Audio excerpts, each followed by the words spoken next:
Good evening, pals. Tonight, we are beginning a long journey across one of the oldest inhabited regions on Earth. It is a land surrounded by mountains, divided by deserts, and crossed by roads that once carried armies, merchants, pilgrims, and royal messengers. Over thousands of years, this land would be ruled by many different peoples. Persian kings built vast empires from it. Greek soldiers crossed its valleys. Arab armies brought a new religion, while Turkish and Mongol rulers later established courts of their own. Each conquest changed the country, yet none of them completely erased what had existed before. Languages survived inside homes. Old celebrations returned with every spring. Stories passed quietly from one generation to the next, even when the names of kings and dynasties had been forgotten. So, before you get too comfortable, take a moment to like the video and subscribe, but only if you genuinely enjoy these quiet journeys. And as always, tell me where you are listening from tonight and what time it is, where you are. I'm really curious. Now, as you settle in for the night, allow the noise of the present to grow a little more distant. We will begin not with a famous ruler or a great battle, but with the land itself, because long before Iran became an empire, its geography had already begun shaping its history. A plateau between mountains and deserts. Before there were Persian kings, royal roads, or palaces covered in carved stone, there was the plateau. It rose above the surrounding lowlands like a vast natural fortress. Much of it stood several thousand feet above sea level, enclosed by mountain ranges that seemed to separate the people within from the wider world. Yet those same mountains also contained narrow passes, and through them came traders, migrants, armies, and new ideas. To the west stood the Zagros Mountains. Their long ridges stretched across the landscape in folded lines of pale stone. During winter, snow gathered on the higher slopes. When warmer weather returned, the melting water moved downward into valleys where small communities could grow wheat, raise animals, and plant orchards. Travel across these mountains was never easy. A journey that appeared short on a map might take many days on foot. Paths climbed along steep slopes before descending into hidden valleys. In some places, a village could remain separated from its nearest neighbor by only a few miles of land, yet the mountains made that distance feel much greater. This isolation encouraged local customs to develop. Different valleys sometimes spoke in different dialects. They followed their own leaders and preserved their own traditions. Even when a powerful king later claimed authority over the region, the people living in these highlands often continued much as they had before. The mountains offered protection, but they did not provide complete security. Narrow passes could be defended, although they could also guide an invading army directly into the heart of the plateau. Many of the great struggles in Iranian history would begin along these western approaches, where the highlands faced the fertile plains of Mesopotamia. To the north rose another natural barrier, the Alborz Mountains. These peaks formed a wall above the southern coast of the Caspian Sea. Moist air from the water collected against the northern slopes, creating forests and green valleys that seemed almost separate from the dry plateau beyond them.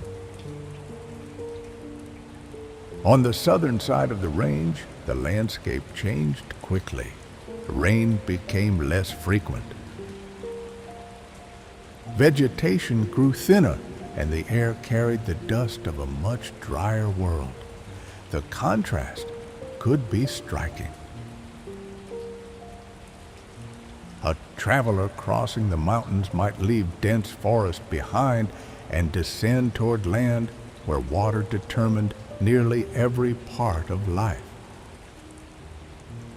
The highest peak in the Alborz range was Mount Damavand. Its snow-covered summit rose above the surrounding country and could be seen from far away on clear days. Later generations would fill the mountain with legends. Heroes, kings, and dangerous creatures were placed upon its slopes in Persian stories, turning geography into a part of cultural memory. Between the Zagros and the Alborz lay a wide interior. Much of this central plateau received little rain. Rivers were often seasonal, flowing strongly after winter before becoming shallow during the heat of summer. Some disappeared entirely before reaching the sea. In the driest areas stretched two enormous deserts. The Dasht-e-Kavir occupied much of north-central Iran. It was not simply a field of sand. Large parts of it were covered by salt and mud. After rare rainfall, the surface could appear firm while hiding soft ground underneath. Travelers who left known routes risked becoming trapped far from reliable water. Farther southeast lay the Dasht-e-Lut. Here, the land became even more severe. Long ridges had been carved by wind into narrow formations. Gravel plains extended toward the horizon, and summer heat settled over the ground with extraordinary force. These deserts were difficult to cross, but they were not entirely empty. Nomadic groups moved along their edges, following seasonal pastures. Small settlements appeared near springs, while caravan routes connected one source of water to the next. The deserts also served as barriers. They limited the movement of large armies and made central control difficult. A ruler might claim the entire plateau, but authority weakened wherever roads became uncertain and water scarce. For ordinary people, survival depended less on imperial borders than on the nearest dependable source of water. A village usually grew where a spring reached the surface, or where runoff from the mountains collected in a valley. Houses were built close together, often from earth and mud brick. Thick walls helped keep the interior cool during the day and retained warmth when the desert air became cold at night. Fields surrounded the settlement wherever irrigation made cultivation possible. Wheat and barley were common crops. In warmer areas, farmers grew dates and grapes. Fruit trees could thrive where water remained steady enough through the summer. Yet surface water was unreliable. Streams could flood after snowmelt and then shrink within a few months. A dry year might destroy a harvest, while several dry years could force an entire settlement to move. Over time, the people of the plateau developed an ingenious solution. They began digging underground channels known as qanats. These channels carried water from mountain aquifers toward farms and towns at lower elevations. Because the water traveled beneath the ground, far less of it disappeared through evaporation. Constructing a qanat required patience and careful knowledge of the landscape. Workers first located water beneath the slopes. They then dug a gently descending tunnel toward the settlement that needed it. Vertical shafts were opened at intervals, allowing soil to be removed and air to reach the workers below. From the surface, a qanat appeared as a line of small circular openings stretching across the plain. Beneath them ran a quiet artificial stream, sometimes continuing for many miles. The work could take years. A mistake in the angle of the tunnel might stop the water from flowing. A collapse could bury workers or block an entire section. Once completed, the channel still needed regular maintenance because sediment gathered and the walls could weaken over time. The responsibility was often shared by a community. Families contributed labor or payment according to the amount of water their fields received. Rules determined when each household could divert the flow. In places where water was scarce, time itself became a form of measurement. A family might own not the water, but the right to use it for a fixed number of hours. The qanat shaped more than agriculture. It allowed towns to grow in locations that otherwise could not have supported large populations. Courtyards could contain trees and small gardens. Public baths became possible, and workshops gained a dependable supply of water. A traveler arriving after days on a dry road might first notice a row of green trees in the distance. That line of vegetation often revealed the presence of a qanat before the houses of the settlement could be seen. Around the water, daily life followed a steady rhythm.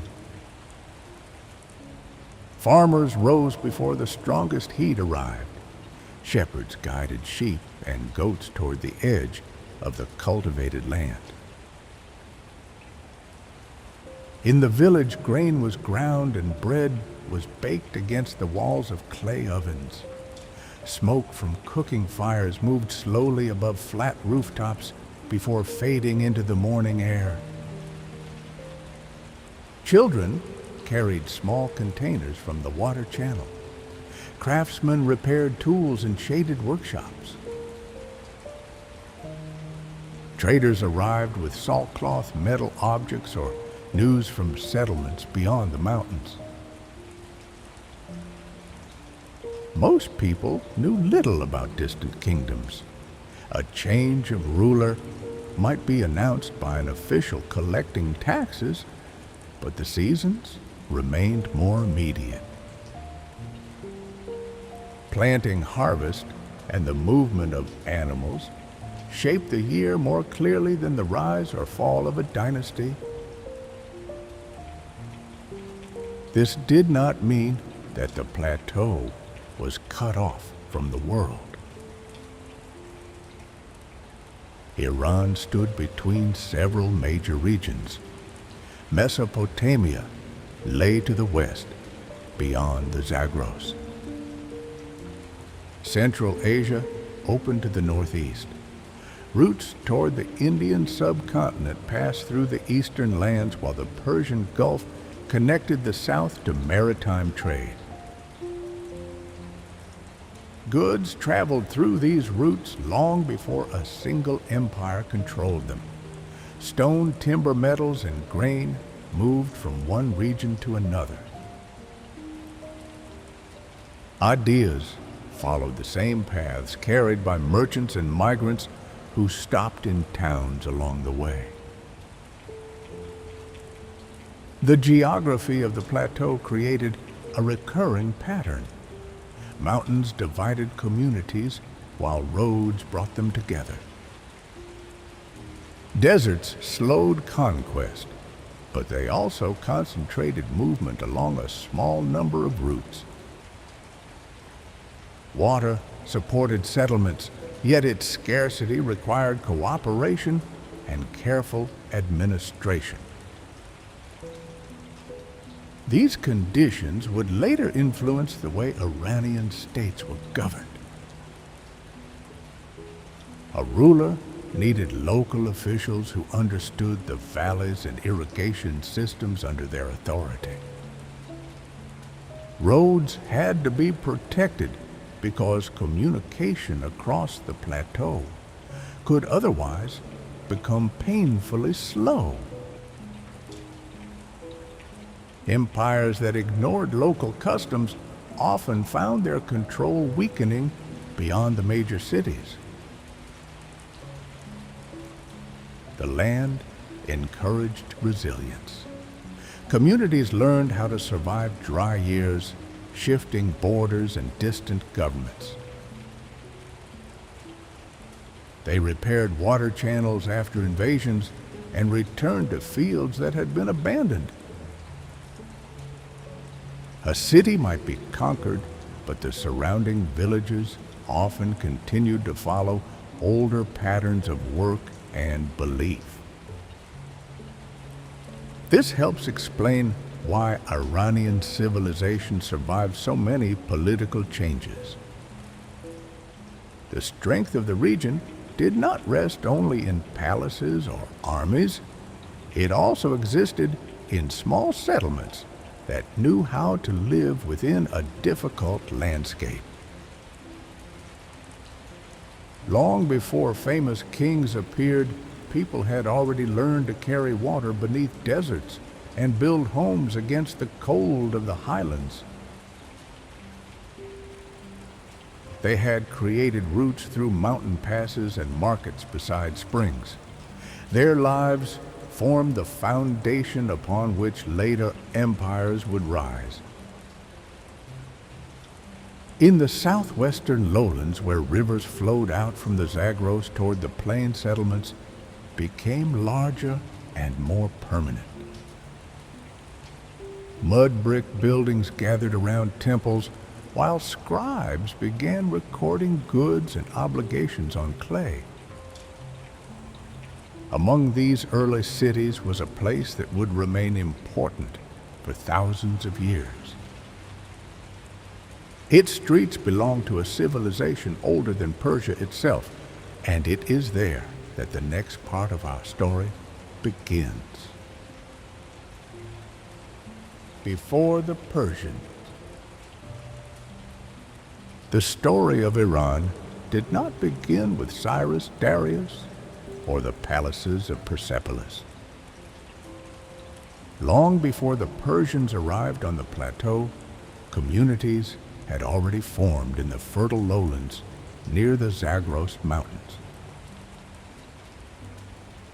Rivers carried water down from the highlands and spread it across the plains, creating land where farming could support settlements far larger than the small villages of the interior. Among those settlements, one would endure longer than almost any other city in the region. Its name was Susa. By the time later Persian kings chose Susa as one of their royal capitals, the city was already ancient. Generations had lived within its walls, rebuilt its houses, and walked the paths leading toward the surrounding fields. The city belonged to a civilization known today as Elam, whose history stretched across thousands of years before the rise of the Persian Empire. Early Susa grew from a cluster of mud brick homes surrounded by cultivated land.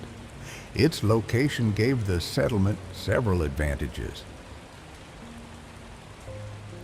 The plains provided fertile soil, while the nearby mountains offered timber stone and access to valuable metals. Routes running westward connected the region with Mesopotamia, where some of the world's earliest cities were also taking shape. Life in Susa began each morning with the movement of people toward the fields and workshops.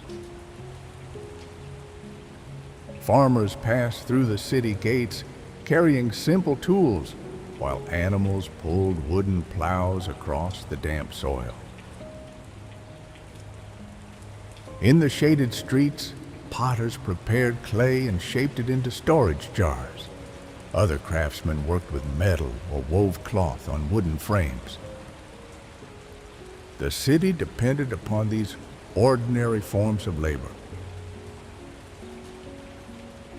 Grain filled the storehouses after harvest, and herds provided meat, wool, and milk. Clay vessels preserved food and water through the heat of summer. Every household contributed in some way to the larger life of the settlement. As Susa grew, managing these resources became more difficult.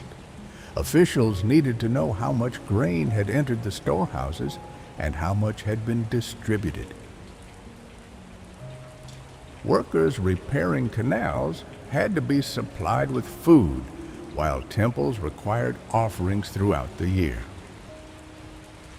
This need for order encouraged the development of writing. Inside administrative buildings, scribes pressed signs into damp clay with sharpened reeds. Some tablets recorded deliveries of barley or oil. Others listed animals, workers, or sections of land. Once the clay dried, the information could survive long after the original transaction had been forgotten. The work of a scribe was quiet and repetitive, yet it changed the way a city could function. Memory no longer depended only on spoken agreements. Taxes could be tracked from one season to the next, and officials could manage supplies across a growing territory. These early records reveal a society that was already highly organized. Elamite rulers controlled labor, collected goods, and maintained relations with neighboring cities. Their authority was supported by administrators who understood how to turn harvests and livestock into the resources needed to sustain a court. Religion stood close to the center of this system. Temples were not only places of worship.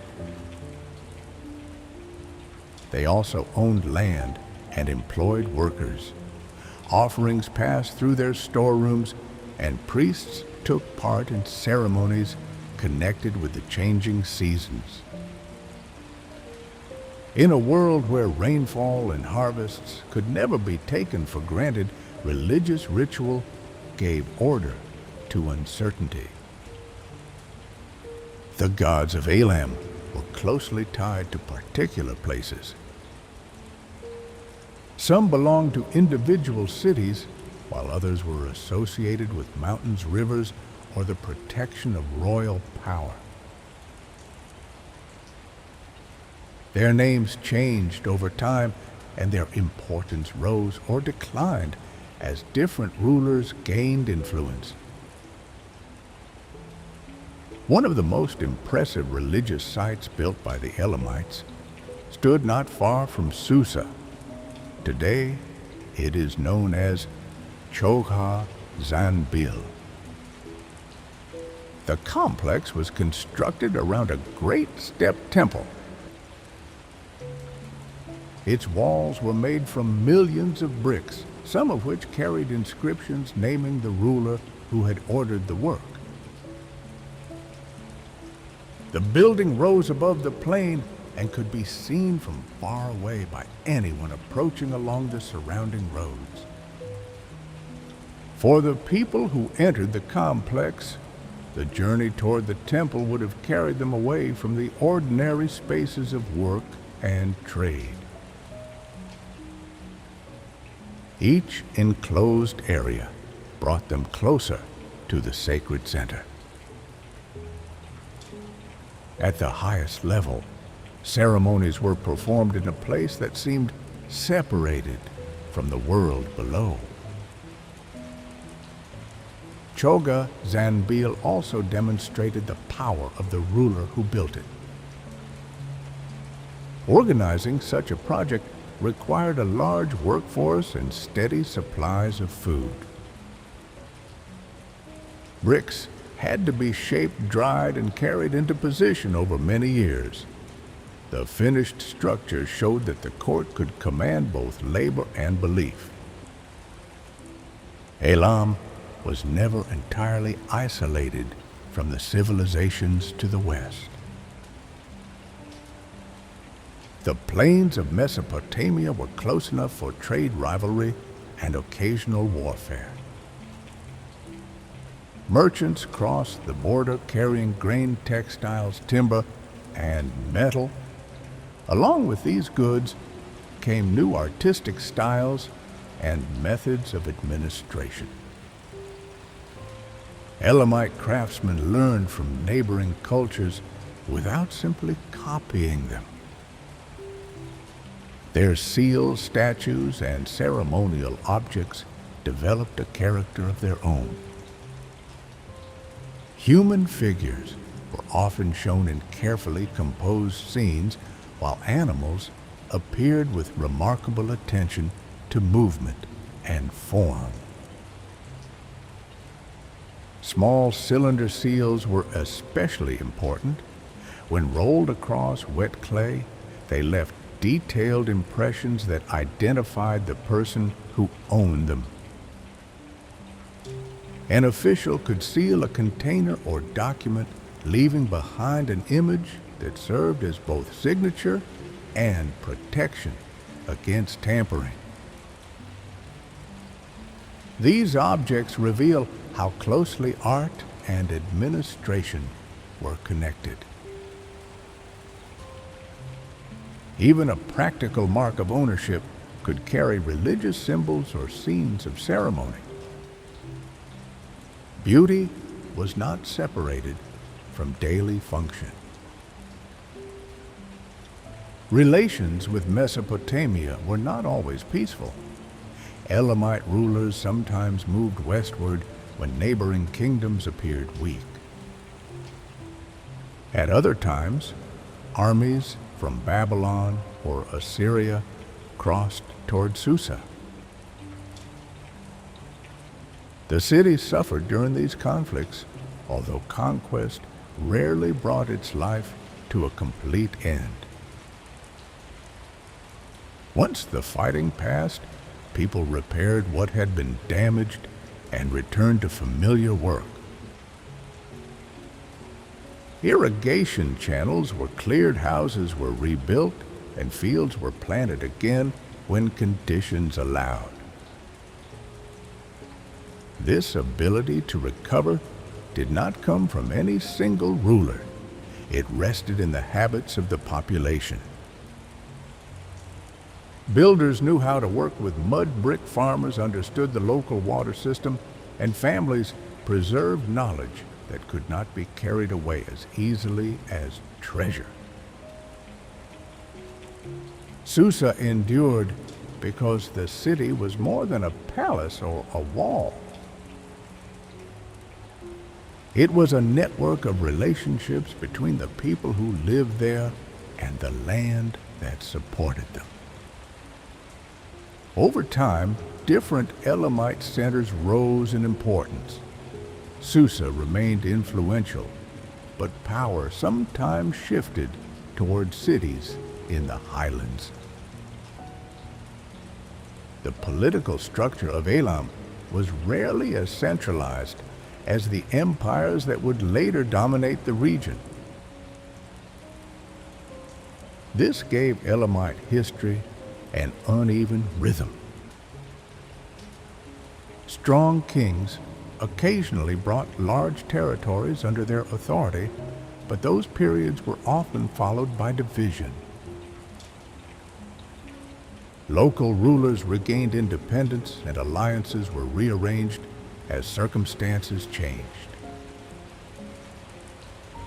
For ordinary residents, these political shifts may have felt distant. A new ruler could demand taxes or appoint officials, yet daily life continued to revolve around water crops and the market. The court changed more quickly than the routines of the city. Susa gradually became a meeting place between the highlands and the plains. Goods from the Zagros passed through its markets before traveling west. Mesopotamian products moved in the opposite direction. Traders arriving from different regions brought unfamiliar accents, clothing, and beliefs into the city. The streets would not have been crowded in the way of a modern city, but they were rarely silent. Animals moved between workshops and storage buildings. Merchants negotiated over weights and measures, while workers carried baskets of grain toward the temple compounds. At night, the city grew quieter. Oil lamps gave a weak light inside the houses, and the day's heat slowly left the walls. Beyond the inhabited areas, the plains stretched toward the mountains beneath a dark and open sky. Centuries passed, and Susa continued to absorb change. New rulers added buildings of their own. Older structures were repaired or buried beneath later construction. Each generation inherited the remains of the previous one, even when the original purpose of those buildings had been forgotten. Eventually, the balance of power in the region began to shift. Assyria grew stronger to the west, and its armies became increasingly aggressive. Elam found itself drawn into conflicts that were more difficult to survive than the earlier struggles between neighboring kingdoms. The Assyrian kings viewed Elam as both a rival and a refugee for their enemies. When rebels fled eastward, they sometimes found protection at the Elamite court. This made Susa a target in the wider struggle for control of Mesopotamia. Assyrian campaigns weakened Elam over time. Their armies moved with greater organization and carried siege equipment capable of breaking city defenses. The pressure did not destroy Elam immediately, but it gradually reduced the power of its rulers. In the 7th century BCE, Assyrian forces reached Susa and devastated much of the city. Temples were damaged, treasures were carried away, and royal monuments were broken. The attack was intended to erase Elam as a political rival. Yet, even this destruction did not end the life of Susa. People returned to the damaged city and continued to inhabit the plain. Elamite culture did not vanish in a single generation. Its language and customs survived among local communities, while elements of its administration were absorbed by those who ruled afterward. The political kingdom of Elam faded, but the world it had created remained beneath the surface. Susa would later become an important city under Persian rule, and its long administrative traditions made it valuable to the new empire. By then, new groups had already begun settling across the Iranian plateau. They arrived from the north and east over many generations, bringing horses and pastoral traditions. Their languages belonged to a different family from those spoken in Elam. At first, they formed small communities among the valleys and open grazing lands. Some settled in the northwest, while others moved toward the southern region, later known as Persia. Their arrival was gradual enough that no single year marked the beginning of a new age. Still, the balance of the plateau was slowly changing.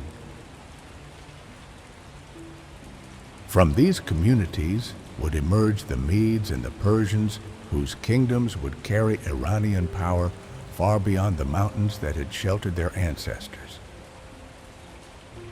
Riders from the northern grasslands. The arrival of the peoples who would later become the Medes and the Persians did not begin with a sudden invasion. There was no single army crossing the frontier and no precise year when the older world gave way to something new. The change unfolded slowly as small groups moved southward over many generations and settled among communities already living on the Iranian plateau.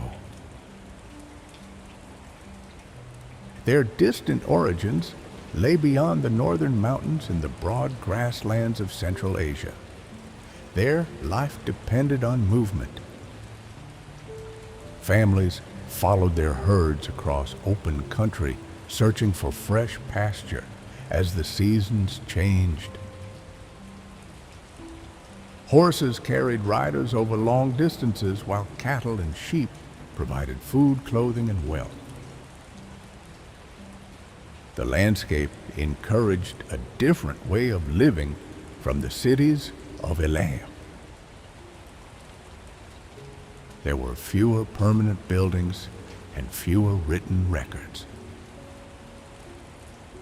Knowledge passed through memory, repeated in stories, prayers, and songs around evening fires.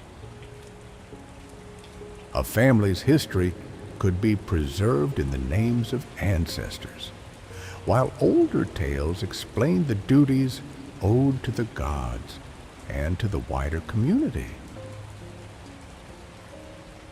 These people spoke languages belonging to the Indo-Iranian branch of a much larger language family. Over time, their speech would develop into several distinct forms. Some of those languages would eventually be heard in the courts of Persian kings, while others would travel eastward into northern India. At the time of migration, however, no one would have thought of these groups as founders of future empires. They were pastoral communities moving toward land that offered better grazing and more dependable water. Their journeys were probably gradual. One generation might move only a short distance farther south than the one before it. Families stopped in river valleys or near mountain pasture, sometimes remaining for years before pressure on the land encouraged another movement. The plateau did not receive them as an empty country. Older farming communities already occupied many of the fertile valleys.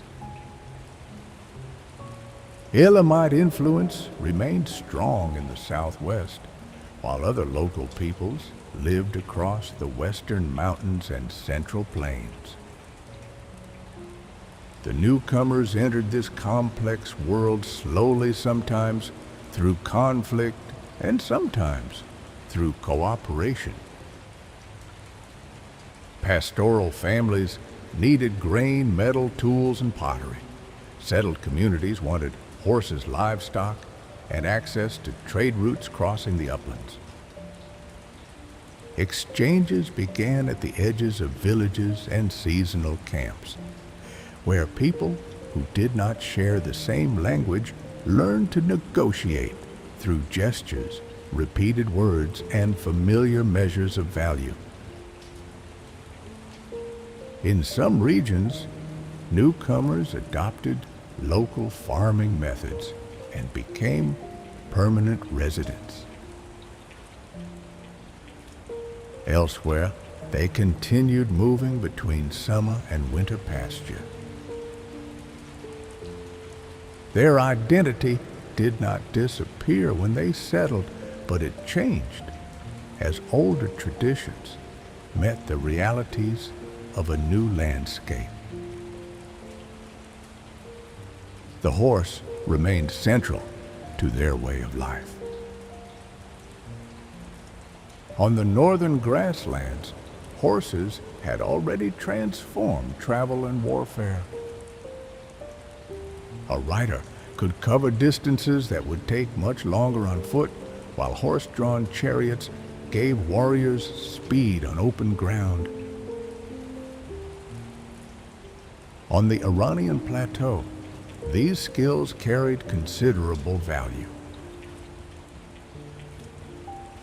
The mountains and narrow valleys limited the use of chariots in many places, but mounted travel remained important. Herds could be managed across larger areas, messages could move quickly between settlements, and warriors gained an advantage over communities that relied mainly on infantry. Horses also carried social meaning. A family with many animals possessed both wealth and mobility. Fine horses could be offered as gifts to leaders or exchanged with neighboring peoples.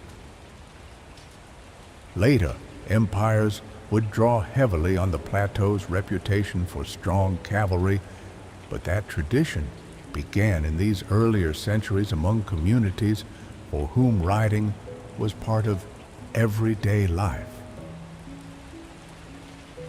Their religious world was also taking shape during this period.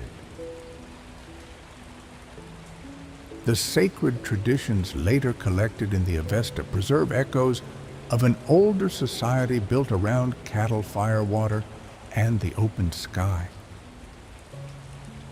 These elements were not abstract symbols.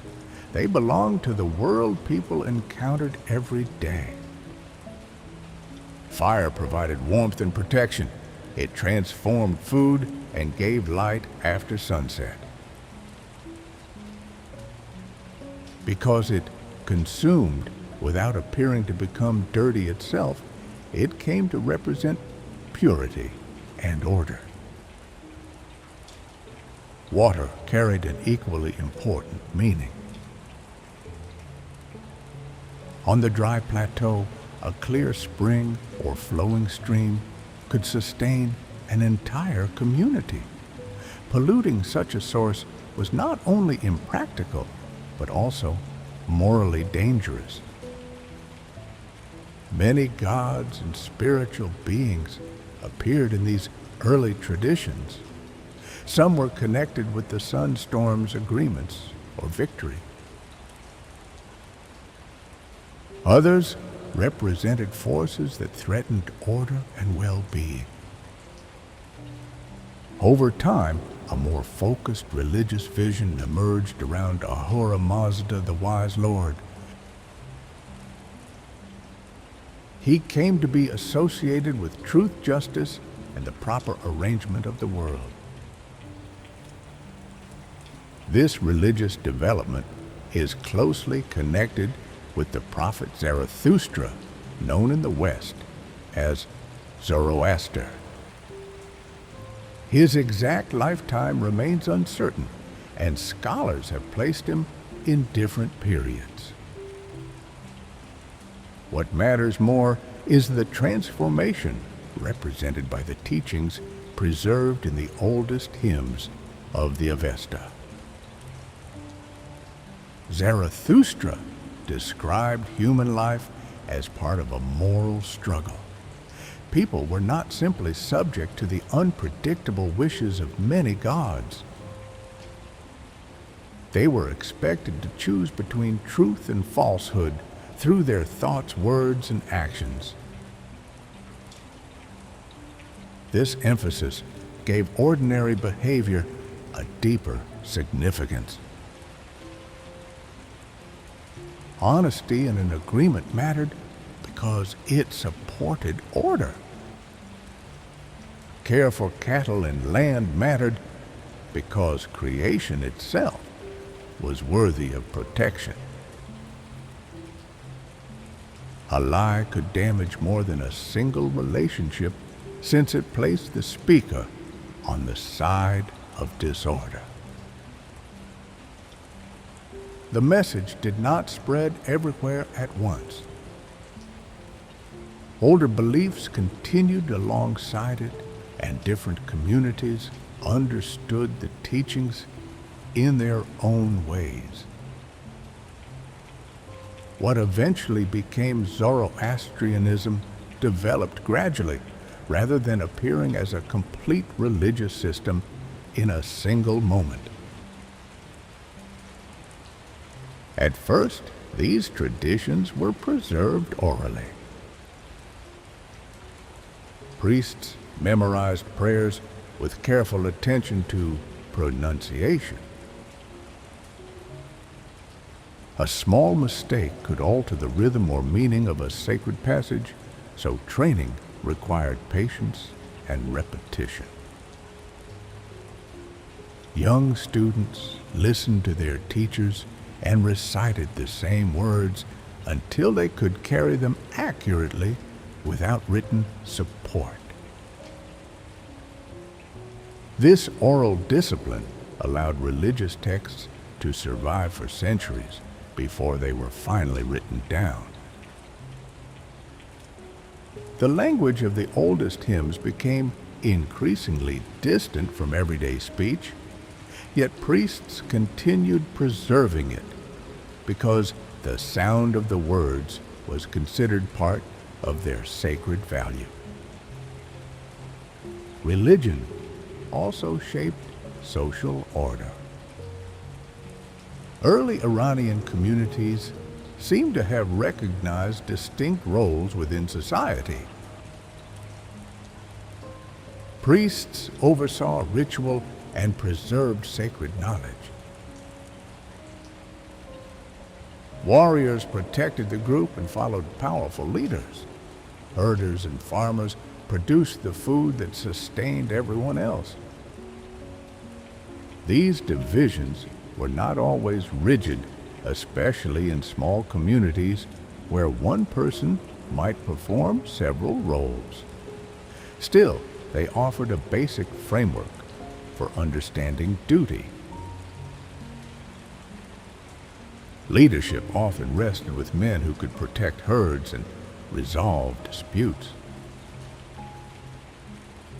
A successful chief needed courage, but force alone was not enough.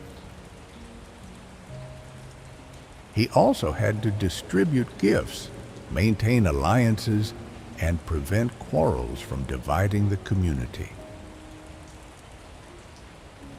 This was especially important in a society made up of families and clans with strong loyalties of their own. A chief who ignored those loyalties could not expect obedience for long. Gatherings between groups created opportunities for marriage exchange and ceremony. Animals were sacrificed during important rituals, and shared meals reinforced bonds between families. Stories of ancestors and heroic figures were repeated, linking the living community to a remembered past. Some of these stories would later enter Persian epic tradition. They changed during centuries of retelling, but the world within them still reflected an older age of cattle raids, mounted warriors, difficult journeys, and leaders whose authority depended upon personal courage. As the newcomers spread across the plateau, regional differences became clearer. In the northwest, several groups settled among the high valleys around the Zagros and the lands south of the Caspian. These communities would eventually become known as the Medes. Their territory offered good pasture and access to routes leading into Mesopotamia. It also placed them close to the expanding power of Assyria, whose kings regularly demanded tribute from peoples along their eastern frontier. Farther south, other groups moved into the region later called Parsa. The land was drier, but it contained sheltered valleys where farming and herding could support permanent settlements. These southern communities became the Persians. At first, neither the Medes nor the Persians formed a unified kingdom. They were divided among clans and local leaders. Some paid tribute to stronger neighbors, while others maintained a greater degree of independence in remote valleys. Assyrian records provide some of the earliest written references to them. Royal inscriptions describe campaigns into the Zagros, where local chiefs offered horses and livestock to avoid destruction. These accounts were written from the Assyrian point of view. They presented every payment as submission and every raid as a great victory. The reality was often less certain. Assyrian armies could enter the mountains, punish a settlement, and carry away captives. Once they withdrew, local leaders usually returned to power. Control beyond the major routes remained difficult, especially where the terrain favored those who knew it well. For the communities of the plateau, Assyria was both a threat and a source of opportunity. Its cities offered markets for horses and metal, its military methods could be observed and adopted. At the same time, its demands for tribute encouraged neighboring groups to think more seriously about cooperation. The Medes were among those who gradually began forming wider alliances. At first, these alliances may have lasted only for a single campaign or season. Several chiefs could unite against a common enemy and then return to their own territories once the danger had passed. Over time, however, repeated pressure from Assyria created a stronger reason to remain connected. Shared language and customs made cooperation easier, while marriage between leading families helped turn temporary agreements into more lasting relationships. The Persians followed a similar path farther south, though their position was different. They lived at a greater distance from the center of Assyrian power and remained less visible in early records. They were not yet wealthy, and their territory contained no city comparable to Babylon or Susa. Their leaders controlled modest regions where herding and farming remained the main sources of survival. Nothing about these settlements suggested that their descendants would one day rule from the Aegean Sea to Central Asia. Yet the foundations of later power were already present. The newcomers had brought strong traditions of horsemanship. They understood how to move across difficult country and how to preserve loyalty within a network of clans. Their religion placed value on truth and order ideas that later kings would use to explain their authority. They were also learning from the older civilizations around them. From Elam, they encountered long traditions of administration and urban life. From Mesopotamia came models of kingship taxation and monumental building. Their own customs did not disappear, but they gradually combined with practices that had developed in the region long before their arrival. This process took centuries. A child born into one of these communities would not have experienced it as a cultural transformation. He might simply have grown up speaking words his grandparents had not used, worshiping at a shrine, influenced by neighboring traditions or working land that his ancestors had once crossed only as herders. Change entered daily life quietly. By the beginning of the first millennium, BCE, the Medes were becoming more firmly established in the northwest. Their chiefs controlled valleys, fortified settlements, and herds of valuable horses. The Persians had also settled more securely in the south. Their communities remained divided, but certain families were gaining greater influence. Between them stood the older regions of Elam, while Assyria watched from the west with increasing concern.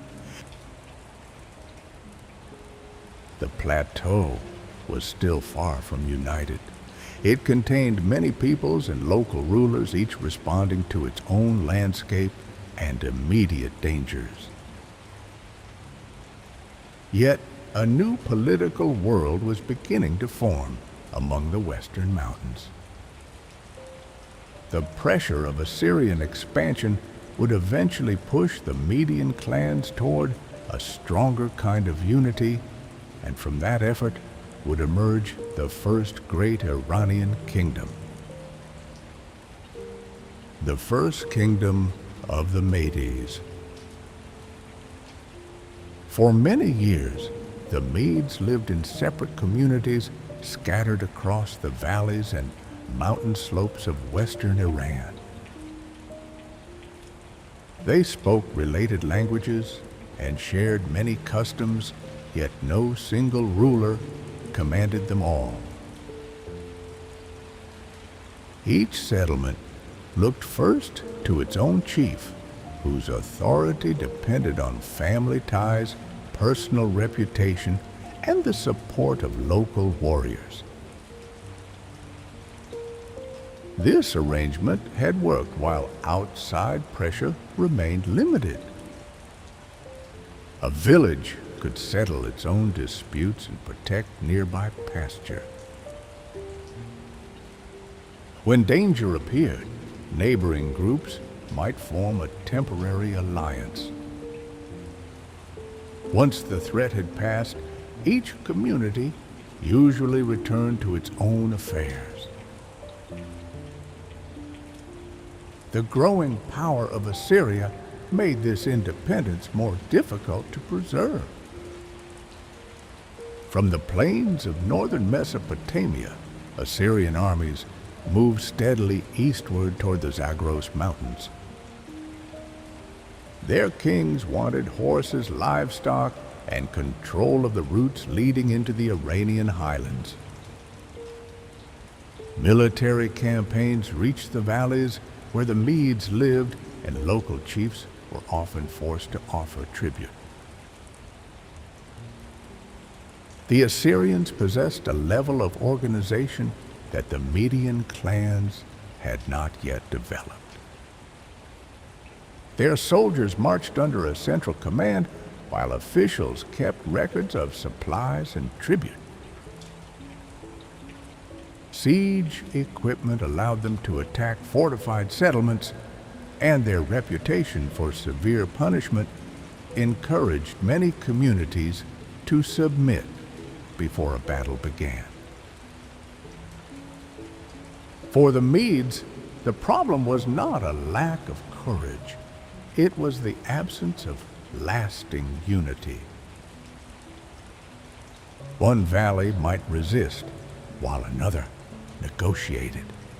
A chief who refused tribute could not always expect support from his neighbors.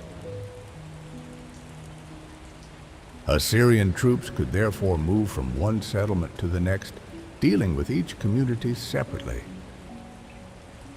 Repeated pressure slowly changed the way the Medes understood their position. Local independence remained important, but it was becoming clear that complete separation left every clan vulnerable. Later, Greek tradition connected the first stage of Median unity with a man named Darius. The account comes mainly from Herodotus, who wrote many generations after the events he described. His story may preserve genuine memories, although some details were probably shaped by legend. Even so, it offers a useful picture of how political authority may have emerged among the Medes. Darius was not first remembered as a conqueror. He became known as a judge. Disputes were common in a society where pasture water and family honor carried great importance. A boundary between grazing lands could be interpreted differently by two clans. An unpaid debt might remain unsettled for years. Marriage agreements could create new alliances, but they could also produce lasting arguments when expectations were not met. Deioces gained a reputation for resolving such conflicts fairly. People began traveling from neighboring communities to hear his decisions. His influence grew because his judgments appeared consistent even when the people involved belonged to powerful families. In the absence of written law shared across the whole region, a trusted judge provided something rare. He offered decisions that people were willing to accept without continuing a feud. According to Herodotus, Deioces eventually withdrew from this work. He stopped hearing cases and returned to private life. Without his judgments, old disputes became harder to control, and the leading families began to feel the cost of losing a respected mediator. The story suggests that the Medes then chose him as king. Whether the transition happened exactly this way is uncertain, but the larger process is believable. A leader who could settle disputes between clans was already performing one of the most important duties of kingship. Once his authority was recognized beyond his own community, it could gradually expand into other areas of government. Deioces is said to have established a permanent royal center at Ecbatana. The city stood in the western highlands, near routes that connected several important valleys. Its location allowed messengers and representatives to reach the court more easily than they could have reached an isolated mountain settlement. Greek writers later described Ecbatana as a city surrounded by 7 concentric walls. Each wall was said to rise higher than the one before it, with the royal palace protected at the center. Some accounts claim that the inner fortifications were decorated with silver or gold. These descriptions may have grown more elaborate as they were repeated. Ancient travelers often imagined distant capitals through stories of unusual wealth.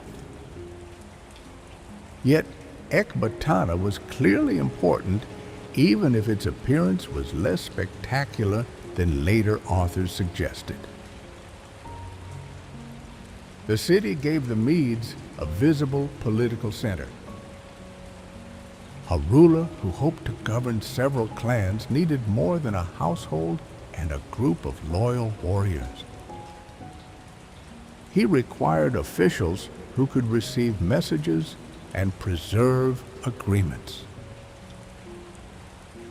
He also needed a place where disputes involving different communities could be heard without favoring one valley over another. As the court grew, Ecbatana attracted people whose work depended on it. Craftsmen produced weapons vessels and clothing for royal households. Merchants brought grain and animals from surrounding districts. Local leaders arrived with gifts or petitions, while messengers carried orders back through the mountain roads. Daily life continued around these political activities.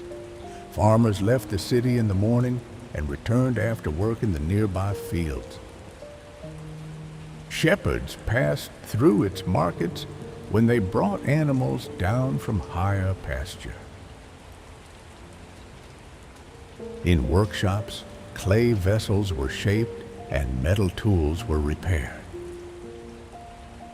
The presence of the court increased demand, but it did not completely transform the rhythm of ordinary life. Most families still measured the year through planting harvest and the movement of herds. Darius appears to have focused more on order than on conquest. His authority provided a foundation for greater unity, although many local chiefs probably retained considerable control within their own territories. This balance was necessary. A new king could not simply remove the families whose support had allowed him to rise. He had to govern through them, persuading them that cooperation with the center offered more security than complete independence. The Median kingdom therefore developed gradually. Royal authority expanded alongside older clan loyalties rather than immediately replacing them. After the reign of Darius, the kingdom passed through a difficult period. Assyria remained powerful, and groups from the northern steppe moved into the region. Among them were the Scythians, mounted warriors whose mobility made them difficult to resist. Ancient accounts describe a period in which Scythian influence spread across parts of Media. The exact nature of their rule remains uncertain. They may have controlled some territories directly while extracting tribute from others. Their presence showed that Median unity was still incomplete. The kingdom had a capital and a royal family, but it did not yet possess the military strength needed to secure the highlands. That task became associated with Cyrus. He inherited a state that had already begun to unite, but remained exposed to stronger enemies. Unlike Darius, who was remembered for justice and administration, Cyrus became known for military organization. The warriors of the Median clans had long fought according to local custom. Each chief brought his own followers, and the army may have resembled a gathering of separate groups rather than a single force. Cyrus appears to have introduced greater coordination. Infantry, archers, and mounted troops were organized according to their roles. This did not create a modern standing army, but it allowed Median forces to fight with more discipline than before. The change required more than training. Soldiers needed food during campaigns, while horses required fodder and replacement equipment. Messages had to pass between commanders, and routes through the mountains had to remain open. A stronger military therefore encouraged a stronger administration. Local leaders were still important, but their men increasingly fought as part of a larger royal force.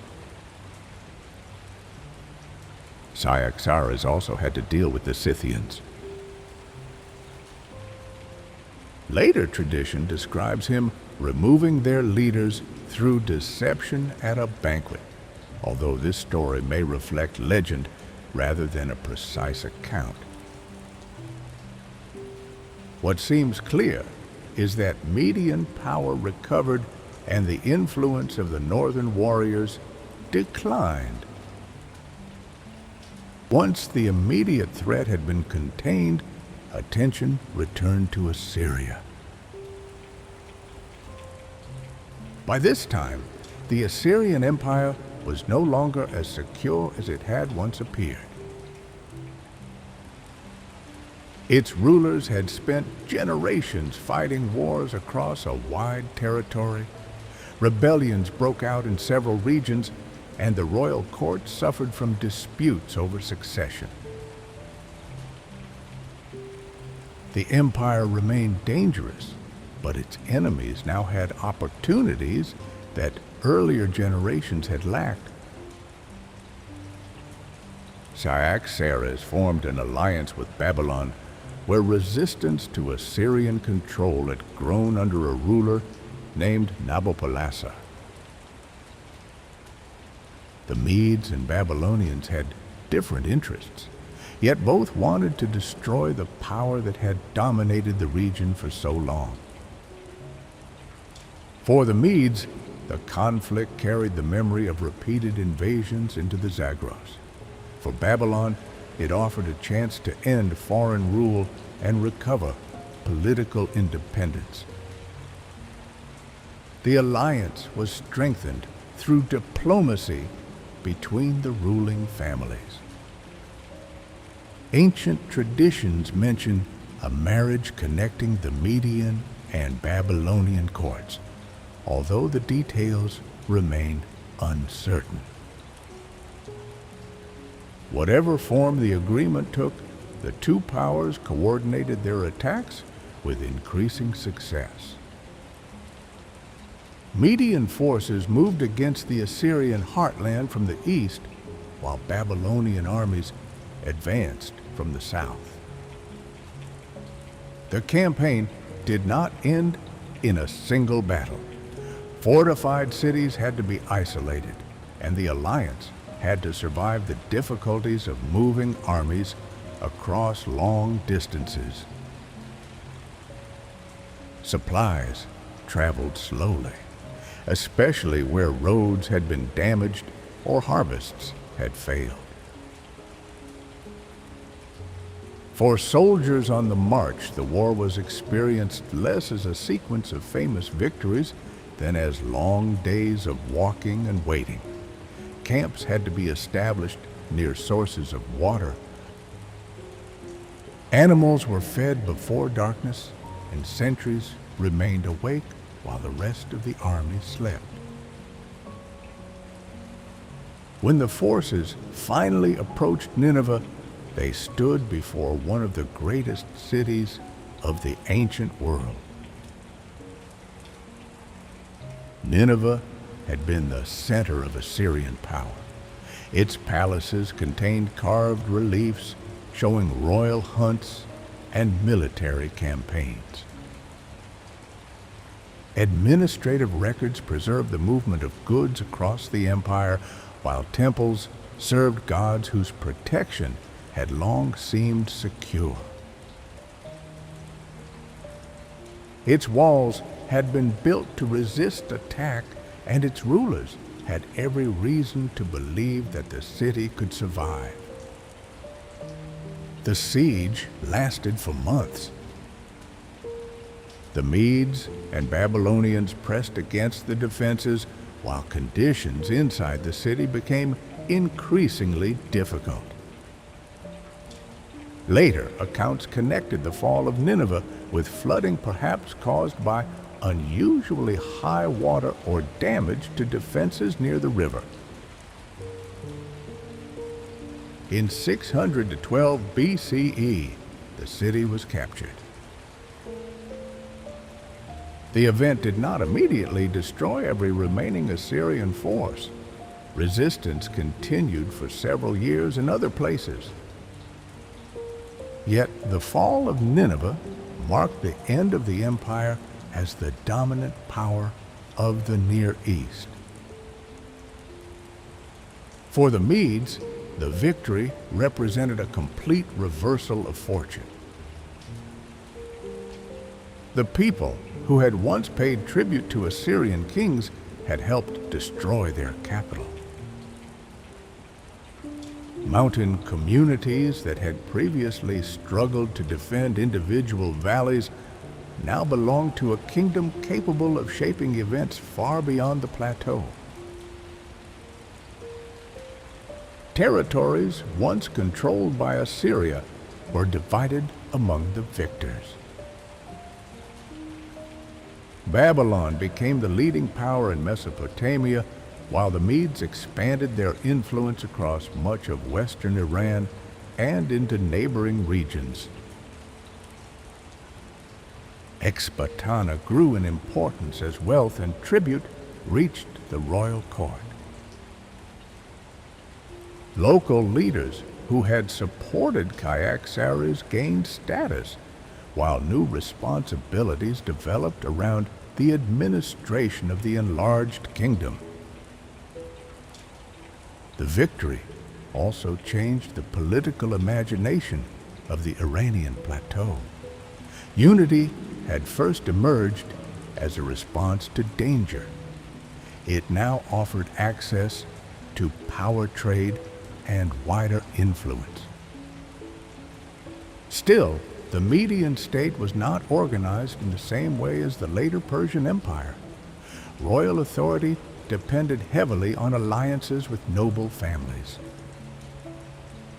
Regional leaders retained their own followers and expected the king to respect their position. This system could work well under a capable ruler. It became less stable when the court lost the confidence of the families who supported it. Cyaxares was succeeded by Astyages, who inherited a kingdom stronger than the one Darius had founded. The Assyrian threat had disappeared, and Median influence extended across much of western Iran. Yet beneath this success, the balance between the king and the leading clans remained delicate. Farther south, the Persians still occupied a smaller territory and recognized Median supremacy. Their rulers were connected to the Median royal family, and their position appeared secure but subordinate. Among them was a young prince named Cyrus. At first, there was little reason to believe that he would threaten the kingdom of Astyages. The Medes had defeated Assyria and established the first great Iranian state. Ecbatana stood at the center of a political world that seemed likely to endure. But the unity created by Darius and strengthened by Cyaxares still depended upon the loyalty of powerful families. When that loyalty began to weaken, the future of the kingdom would be decided not by an invading army from beyond the mountains, but by a ruler who had grown up within its own shadow.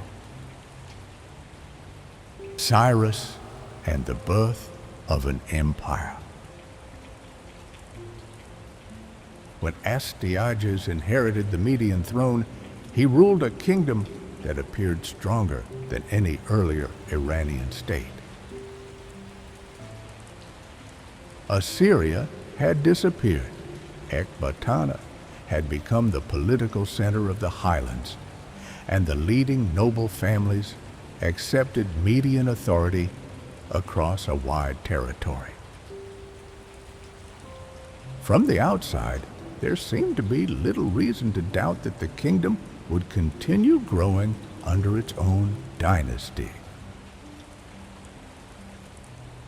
Yet kingdoms are often most vulnerable when they appear secure. The danger facing Astyages did not come from a powerful foreign empire waiting beyond the frontier. It grew quietly within the network of alliances that had allowed the Median kingdom to exist in the first place. Local rulers still commanded the loyalty of their own followers, and although they recognized the authority of the king, that loyalty depended upon mutual respect rather than unquestioning obedience. Among those regional rulers was Cambyses' king of a relatively small Persian territory known as Anshan.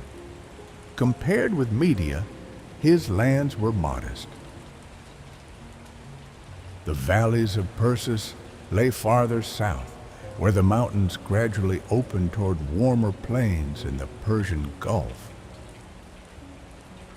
Farming and herding remained the foundations of daily life, while small settlements were connected by narrow roads crossing the hills. The Persians had accepted Median supremacy for many years. Their kings paid tribute when required and maintained ties with the Median court. They were important enough to be noticed, but not powerful enough to be feared. It was into this world that Cyrus was born sometime around the beginning of the 6th century BCE. Like many rulers whose achievements later became legendary, Cyrus was soon surrounded by stories that blurred the line between history and myth.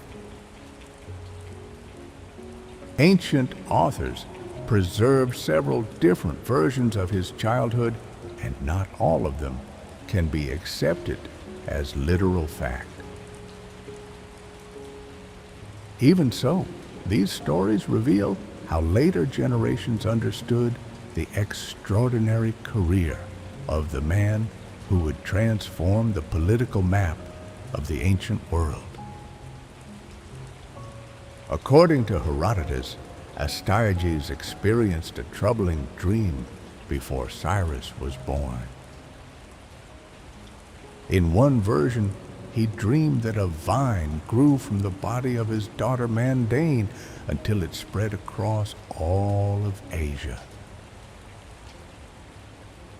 Court interpreters warned that the dream pointed toward a future grandson who might one day replace him. Dreams occupied an important place in many ancient courts. They were not regarded as random images produced during sleep, but as possible messages requiring careful interpretation. Kings consulted priests and advisors before making important decisions, believing that the future sometimes revealed itself through symbols rather than direct words. Whether Astyages truly had such a dream is impossible to know. What matters is that later tradition believed the rise of Cyrus had been anticipated long before it happened. The dream expressed an idea that seemed obvious only in hindsight. The Persian prince would eventually overshadow the kingdom into which he had been born. Herodotus continues the story by describing how Astyages attempted to prevent the prophecy from coming true. The infant Cyrus was allegedly handed over to a trusted official named Harpagus, with instructions that the child should be killed. Harpagus, unwilling to carry out the order himself, secretly entrusted the baby to a shepherd living in the hills. The shepherd and his wife, whose own child had recently died, raised Cyrus as their son. It is a remarkable story echoed in many cultures where famous rulers survive attempts upon their lives before fulfilling an extraordinary destiny. Similar tales appear in the traditions surrounding Moses Romulus and several other legendary founders. Historians therefore treat the account with caution, recognizing its symbolic character even if parts of it preserve older memories. Whether Cyrus spent his childhood among shepherds or within a royal household, he almost certainly grew up in a society very different from the one centered at Ecbatana. Persis was less urban than Media. Small farming communities were separated by stretches of rugged country where shepherds moved their flocks according to the seasons. Water remained precious, and villages depended upon spring streams and carefully managed irrigation. Families worked together during harvest, repaired stone terraces after winter rains, and relied upon neighboring settlements whenever drought threatened the year's crops. The Persian nobility shared many cultural traditions with the Medes. They spoke closely related languages, honored similar gods, and valued courage, loyalty, and generosity in their leaders. Young nobles learned to ride from an early age, since horses were essential for communication as well as warfare. Hunting also formed an important part of aristocratic life, providing practical training while reinforcing the qualities expected of future rulers. A Persian prince therefore grew up close to both the land and the people who depended upon it. Unlike the kings of Babylon, whose authority rested upon ancient cities and monumental temples, Persian leaders remained closely connected with regional clans. Their influence depended not only upon birth, but also upon their ability to inspire confidence among those who followed them. This relationship would later become one of Cyrus's greatest strengths. Ancient writers consistently describe him as approachable, measured, and unusually attentive to the concerns of others. These descriptions may have been shaped by later admiration, yet they suggest that his leadership relied as much upon persuasion as upon force. While Cyrus was growing into adulthood, the political balance between Media and Persia remained outwardly stable. Astyages continued ruling from Ecbatana, and Persian kings formally acknowledged his position. Yet, beneath this appearance of stability, dissatisfaction had begun to spread among some of the Median nobility. The kingdom founded by Deioces and strengthened by Cyaxares depended upon cooperation between the crown and powerful aristocratic families. If those families believed the king no longer respected their position, the foundations of the state could weaken surprisingly quickly. One of the most important figures in this growing tension was Harpagus. Later, traditions portray him as a capable nobleman whose relationship with Astyages had been permanently damaged by the king's cruelty. According to Herodotus, when Harpagus disobeyed the order to kill the infant, Cyrus Astyages punished him in a horrifying manner by secretly serving him the flesh of his own son during a royal banquet. Modern historians cannot confirm that this terrible story actually occurred. It may represent a dramatic legend created to explain why Harpagus eventually betrayed his king. Whatever the truth, it reflects an important political reality. By the middle of the 6th century BCE, loyalty within the Median court was beginning to fracture. Some nobles remained devoted to Astyages, while others quietly questioned whether the kingdom still served their interests. They had inherited a state created through cooperation between powerful families. If that balance disappeared, they might look elsewhere for leadership. Far to the south, in the quiet valleys of Persis, Cyrus was preparing to become much more than the ruler of a small Persian kingdom. Neither he nor those around him could yet know that events were already moving toward a confrontation that would reshape the history of the ancient Near East. The tension between Cyrus and Astyages did not erupt overnight.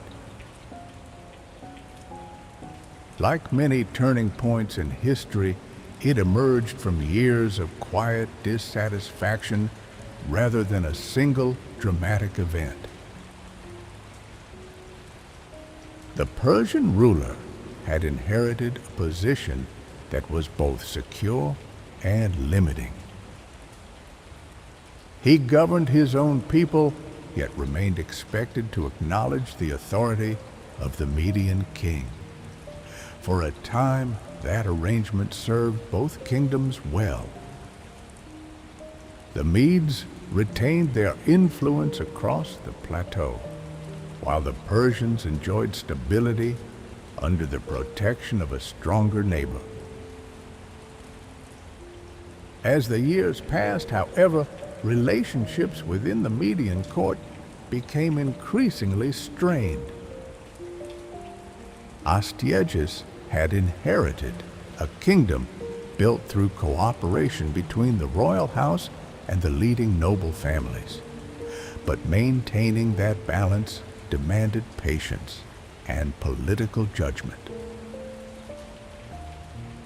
Ancient sources suggest that many aristocrats gradually became dissatisfied with the king's decisions.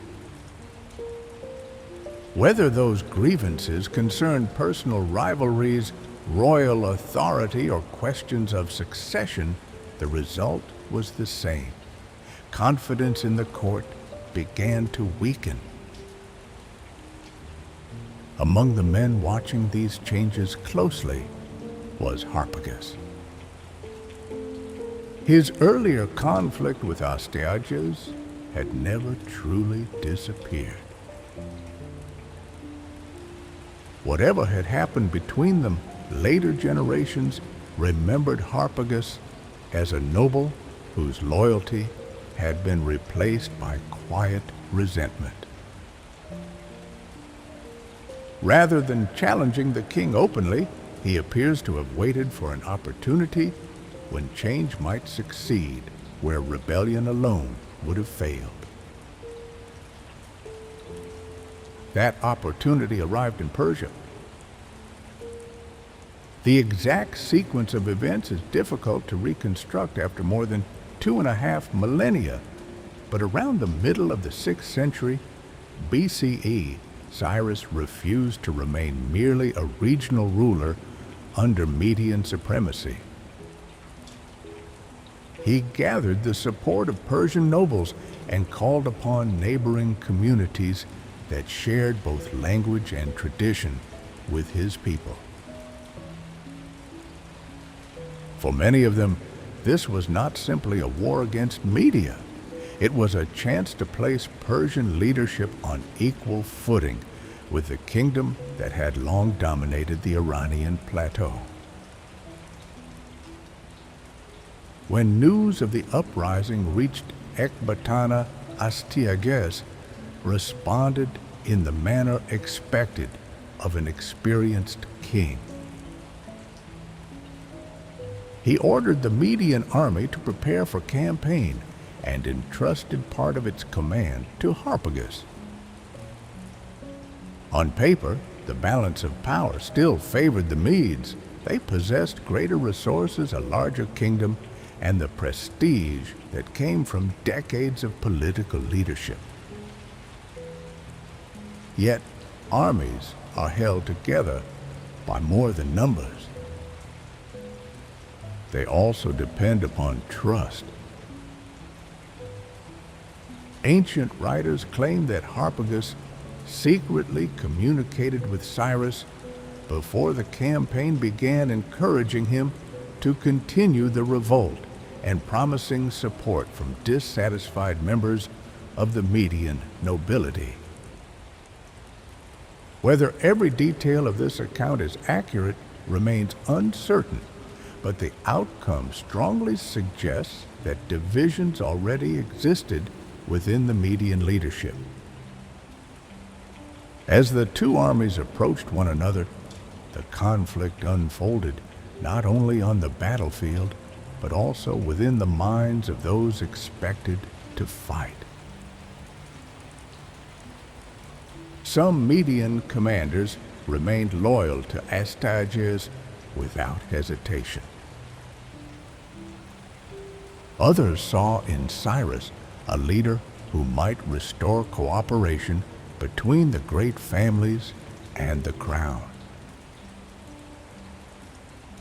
For ordinary soldiers, many of whom shared language and customs with the Persians facing them, the distinction between friend and enemy was far less obvious than it might appear in later histories. The decisive moment came when parts of the Median army refused to continue supporting Astyages. Some units are said to have joined Cyrus directly, while others simply abandoned the battle. The collapse was therefore as much political as military.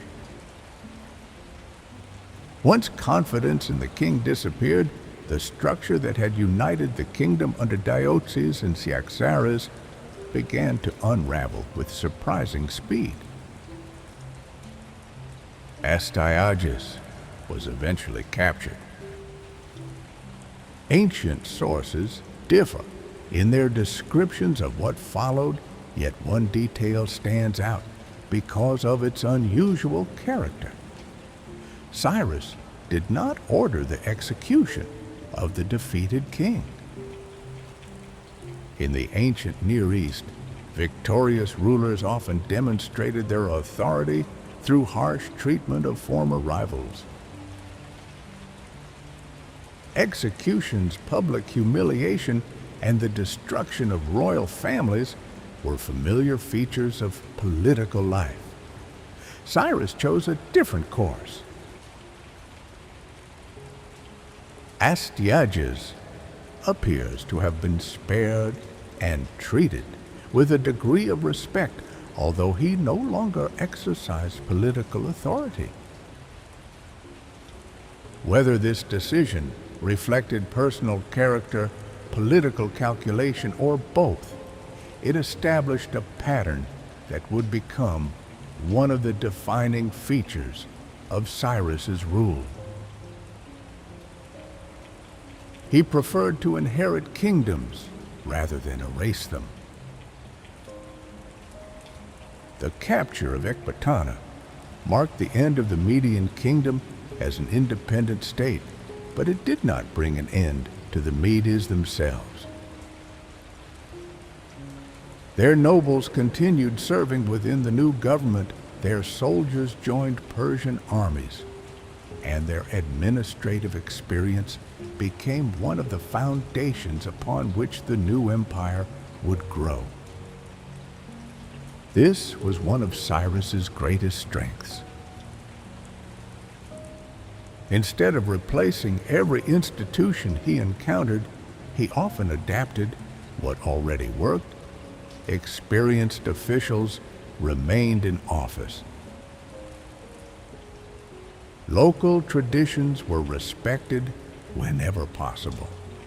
People who accepted Persian authority could often continue their lives with surprisingly little disruption. The transition was therefore less dramatic than many later conquests.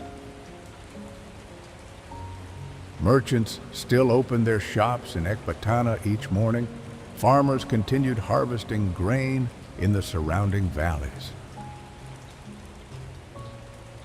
Craftsmen repaired tools, baked bricks, and prepared goods for local markets, much as they had done before the change of rulers.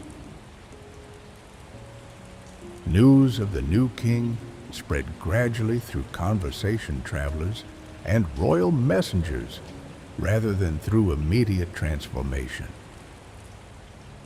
For many ordinary families, daily routines remained more familiar than political events. The significance of Cyrus's victory became clearer only with time. By uniting Media and Persia under a single ruler, he created something entirely new. Earlier kingdoms on the Iranian plateau had exercised influence across neighboring regions, but none had combined such extensive territory with the political stability now emerging under Persian leadership. The mountains that had once divided separate peoples were becoming the center of a larger state. Roads linking Ecbatana with Persis carried not only soldiers, but administrators, traders, craftsmen, and religious figures. Ideas moved more freely between regions that had previously answered to different rulers. Marriages between noble families strengthened political relationships, while experienced Median officials helped organize the expanding kingdom. Without fully realizing it, the people living across the plateau were witnessing the birth of an empire whose influence would eventually stretch far beyond the lands they knew. Yet, Cyrus had little time to celebrate his success. To the west, another ruler had been watching these events with growing concern. His kingdom was wealthier than Media, his capital was famous throughout the ancient world, and his treasury had become almost legendary. His name was Croesus, king of Lydia. Before long, the attention of the new Persian ruler would turn toward Anatolia, where the next chapter in his remarkable career was about to begin. Darius and the machinery of empire. By the time Cyrus died, the kingdom he had inherited in southern Iran had become the largest empire the ancient Near East had ever known. Its territory reached from the mountains of Central Asia to the shores of the Aegean Sea, while Babylon and the old cities of Mesopotamia now answered to a Persian king. The expansion had taken place within a single lifetime. This achievement made Cyrus famous, but it also left his successors with a difficult question. Conquering distant lands required armies and determination. Governing them demanded a different kind of skill. Cyrus had relied upon cooperation with local rulers and administrators. He allowed many communities to preserve their customs, provided that they accepted Persian authority and supplied the tribute expected of them. The arrangement worked because Cyrus understood how to present himself as a legitimate ruler rather than a foreign destroyer. After his death, that delicate balance passed to his son Cambyses. Cambyses had already received experience in government before becoming king. Babylonian records suggest that he held an important position during his father's reign, perhaps even serving briefly as king of Babylon under Cyrus's authority. He would therefore have understood the ceremonies of court and the practical work required to manage a great city. Even so, he inherited an empire that was still young. The Medes had accepted Persian leadership, but their noble families remained influential. Babylon was peaceful, yet its priests and merchants watched every royal decision closely. In Anatolia, former kingdoms retained memories of independence, while the eastern frontier stretched across regions where Persian control depended upon alliances with local leaders. Cambyses needed to show that the empire would remain strong after the death of its founder. His attention soon turned toward Egypt. For centuries, Egypt had been one of the wealthiest and most respected kingdoms in the ancient world. The Nile supported a dense population, while its temples owned vast estates and preserved religious traditions that reached far into the past. Egyptian kings still carried the title of pharaoh, and their authority was expressed through ceremonies unfamiliar to the Persians. Cyrus may already have considered an Egyptian campaign, but it was Cambyses who prepared the invasion. The route toward Egypt required careful planning. An army moving from the Persian heartland had to pass through Mesopotamia and Syria before crossing the dry approaches to the Nile Delta. Water posed the greatest challenge, especially in the region between southern Palestine and Egypt. Cambyses appears to have secured assistance from local Arab groups who understood the desert routes. Supplies were arranged along the way, allowing the Persian army to cross territory where a poorly prepared force might have become exhausted before reaching its enemy. In 525 BCE, the Persians met the Egyptian army near Pelusium on the eastern edge of the Nile Delta. The surviving accounts of the battle were written long afterward and include stories that may be more legendary than factual.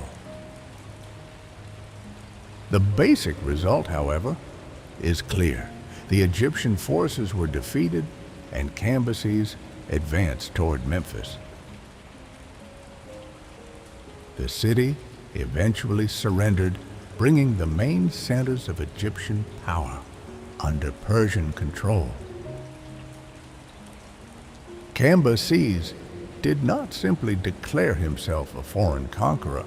Like Cyrus in Babylon, he attempted to enter the established traditions of the land he now ruled. Egyptian inscriptions presented him with royal titles, and he participated in ceremonies connected with the office of pharaoh. This did not mean that every Egyptian accepted Persian rule. Resistance continued in some areas, and the relationship between Cambyses and the priesthood appears to have been complicated. Greek authors later described him as unstable and cruel, claiming that he insulted Egyptian religion and damaged sacred places. Modern historians treat these accounts cautiously.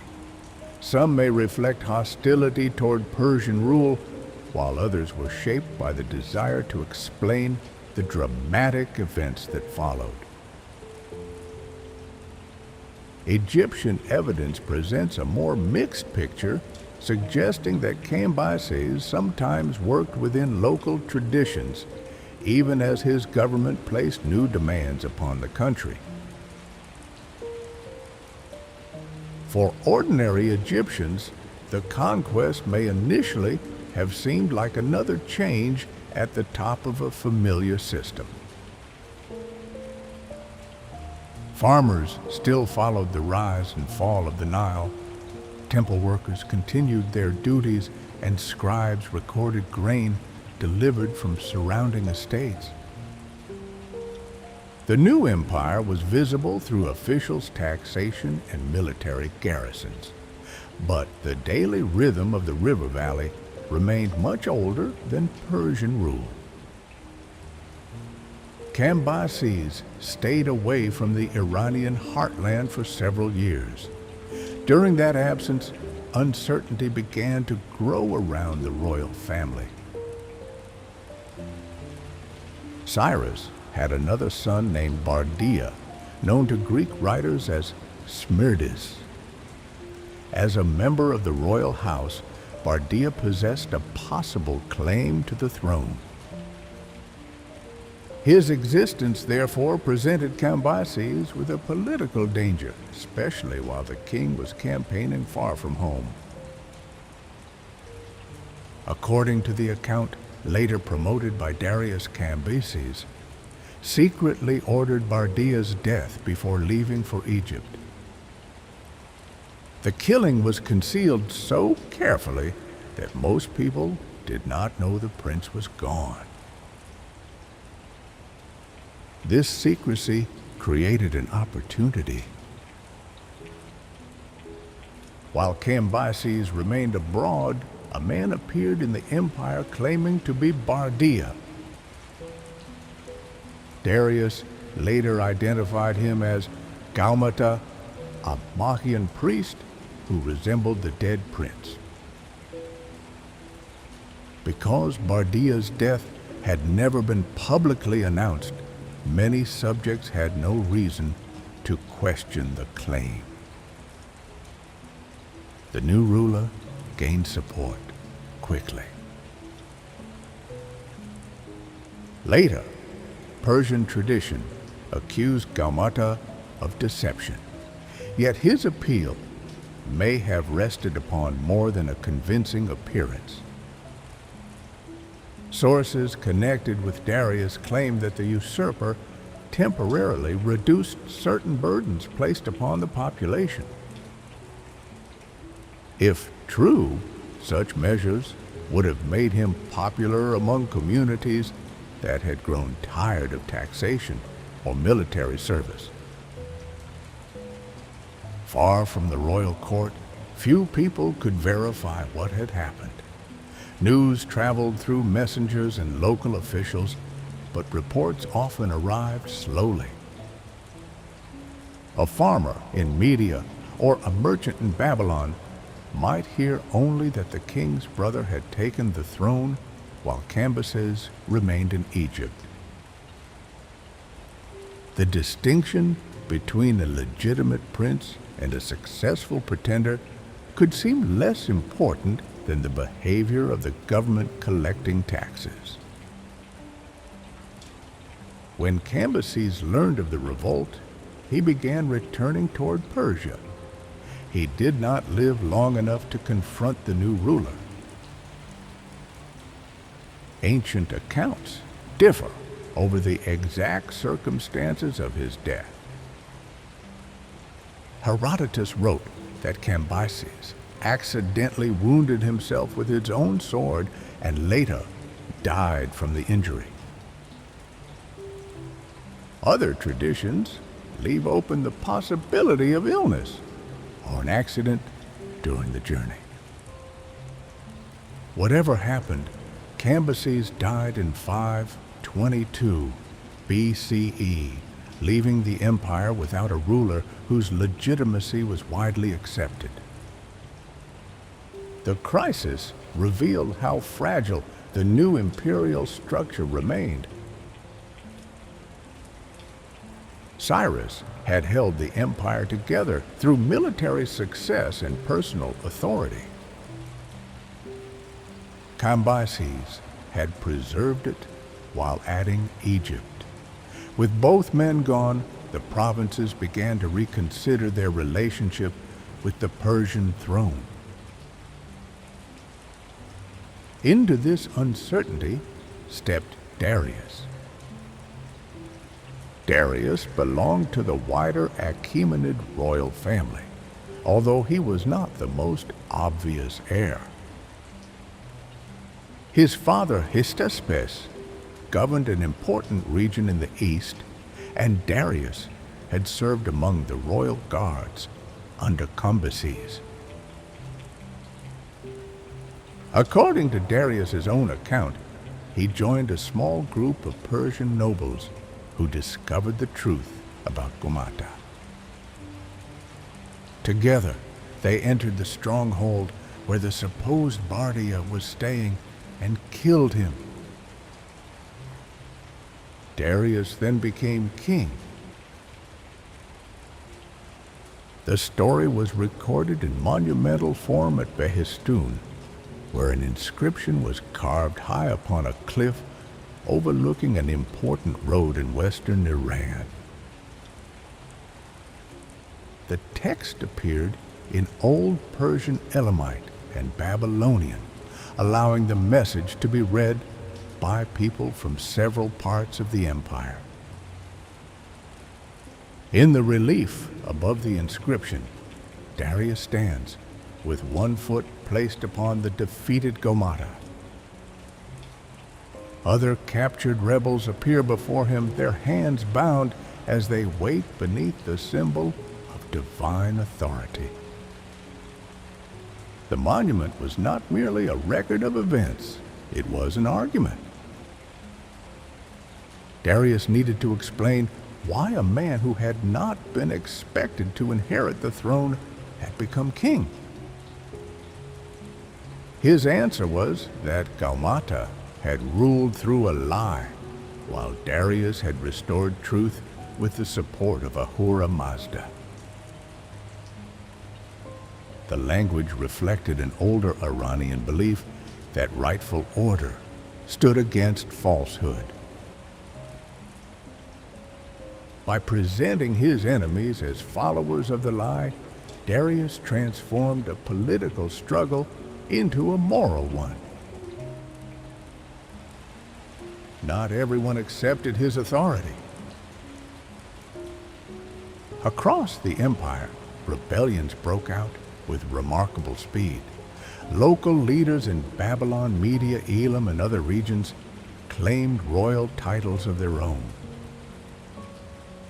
Some presented themselves as descendants of earlier dynasties, while others took advantage of confusion to break away from Persian rule. Darius spent the first years of his reign moving from one crisis to another. The fighting was serious, but it did not always require the king's personal presence. Loyal commanders led armies into rebellious provinces while messages traveled between the court and distant fronts. Each victory had to be followed by the restoration of administration, because defeating a rebel army did not automatically return a province to normal life. Officials needed to reopen roads and storehouses. Tax records had to be recovered while local leaders were required to renew their loyalty. In regions damaged by conflict, fields and irrigation systems also needed attention before ordinary revenue could resume. The empire survived because enough soldiers and administrators remained loyal to Darius. By the end of the crisis, the rebellions had been suppressed and the new king's position was far more secure. Yet the experience taught him an important lesson. An empire this large could not depend upon the personality of one ruler.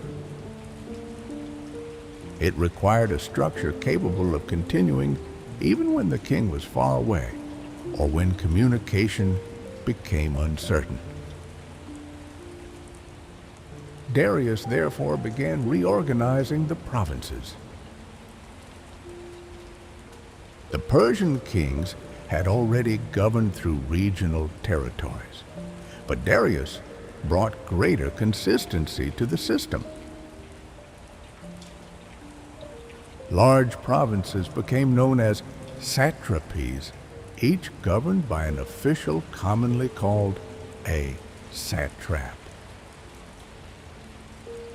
Many satraps belonged to Persian or Median noble families, although local elites could also hold important positions.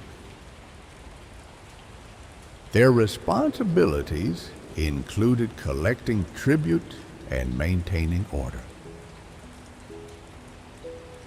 They supervised officials within the province and ensured that royal commands were carried out. Darius did not allow provincial governors to exercise power without oversight.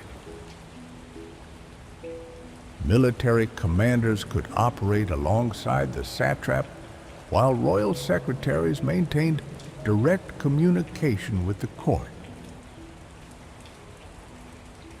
Inspectors traveled through the empire and reported what they observed. Later, writers referred to these inspectors as the eyes and ears of the king. Their presence reminded governors that distance did not guarantee freedom from royal attention. A satrap might control a wealthy province, but he could never be certain that his decisions would remain unnoticed. Taxation also became more systematic. Rather than collecting whatever tribute could be demanded at a particular moment, the government assigned regular obligations to different regions. These payments reflected local resources. Some provinces supplied silver, while others provided grain, livestock, or valuable goods. For taxpayers, the new system may not have felt gentle. Regular demands could still be heavy, especially after a poor harvest. Yet, predictability allowed both the court and the provinces to plan more effectively than they could under irregular collection. Standard weights and measures helped merchants conduct business across long distances. Darius also introduced a gold coin, later known as the daric. It carried the image of the king as an archer and became widely recognized within the empire. Local currencies did not disappear, and much trade continued through weighed silver or direct exchange. Even so, the royal coin gave officials and soldiers a dependable standard that could travel from one province to another. Roads were equally important. The most famous route connected Susa with Sardis in western Anatolia. Along the way, it crossed mountains and rivers before reaching the Aegean world. Relay stations provided fresh horses for royal messengers, allowing information to move far more quickly than an ordinary traveler could manage. A message was not carried by a single rider from beginning to end. At each station, it passed to another messenger with a rested horse. The system continued day and night when the matter was urgent. For communities along the road, imperial communication became part of the local landscape. Residents saw riders arrive covered in dust before leaving again after only a brief pause. Inns and markets developed near busy stations where officials encountered merchants traveling at a slower pace. The same roads that carried royal orders also encouraged trade. Textiles from one region reached markets hundreds of miles away, while craftsmen gained access to materials that had once been difficult to obtain. Darius understood that roads alone were not enough. River crossings required bridges or ferries, and mountain routes needed protection. Garrisons watched important points, while local officials remained responsible for keeping sections of the road usable. This network did not erase the great distances of the empire, but it made those distances more manageable. Darius also established several royal centers rather than depending upon a single capital. Babylon remained important because of its population and administrative traditions. Susa served as a central residence with convenient access to Mesopotamia and the Iranian plateau. Ecbatana offered relief from the summer heat and preserved its old connection with Median authority. In Persis, Darius began building something new. On a broad stone terrace near the mountains, workers laid the foundations of Persepolis. The site was not intended to replace every other capital. It served a ceremonial purpose, expressing the order and diversity of the empire through architecture. Stone cutters carved stairways wide enough for formal processions. Reliefs showed delegations from different regions approaching the king. Their clothing, hairstyles, and gifts identified their homelands without presenting them as humiliated captives. Each group appeared to enter the royal presence with dignity. The message was carefully chosen. Darius wanted the empire to be understood as a collection of peoples brought into a stable order under Persian kingship. The reliefs did not ignore differences between them. Instead, those differences became part of the monument's design. Building Persepolis required cooperation on the same scale as the empire itself. Workers came from several regions bringing different skills and traditions. Administrative tablets discovered at the site record food and payments issued to laborers, including women who worked in organized groups. The palace complex rose gradually. Over many years, Darius would not live to see every part completed, and later, kings continued adding halls and gateways of their own. This slow construction suited the nature of the empire he was creating. Cyrus had provided its vision, while Cambyses had extended its reach into Egypt. Darius gave it a system that could survive the absence of any one man. The roads, taxes, provincial offices, and royal records were less dramatic than a battlefield victory, but they allowed distant regions to remain connected. A command issued in Susa could reach Anatolia. Grain collected in Egypt could support troops elsewhere, while reports from the eastern frontier could return to the king before an entire season had passed. By the end of Darius's early reign, the empire was no longer held together only by memory of Cyrus.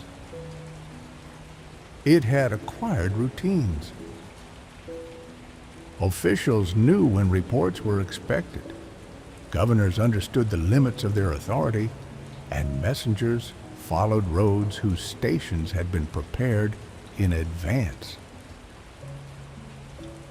Local communities continued speaking their own languages and worshiping according to older traditions, yet they now existed within an administrative world that reached across the Near East. For a while, this arrangement worked with remarkable strength.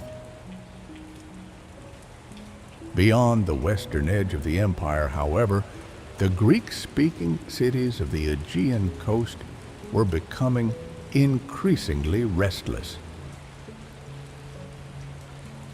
Their connection to Persia brought trade and protection, but it also placed local political life under the authority of distant rulers. The roads that carried Darius's orders toward the west would soon carry news of rebellion in the opposite direction. The western edge of the empire. The western provinces of the Persian Empire were unlike the older lands of Mesopotamia or the Iranian plateau. Along the coast of Anatolia, Greek-speaking cities faced the Aegean Sea and maintained traditions of local government that had developed over many generations. Their people traded by ship, argued in public assemblies, and looked toward the islands and mainland of Greece as naturally as they looked inland toward Sardis. When these cities came under Persian control, daily life did not immediately change beyond recognition. Markets continued to open, merchants still sent cargo across the sea, and temples remained active.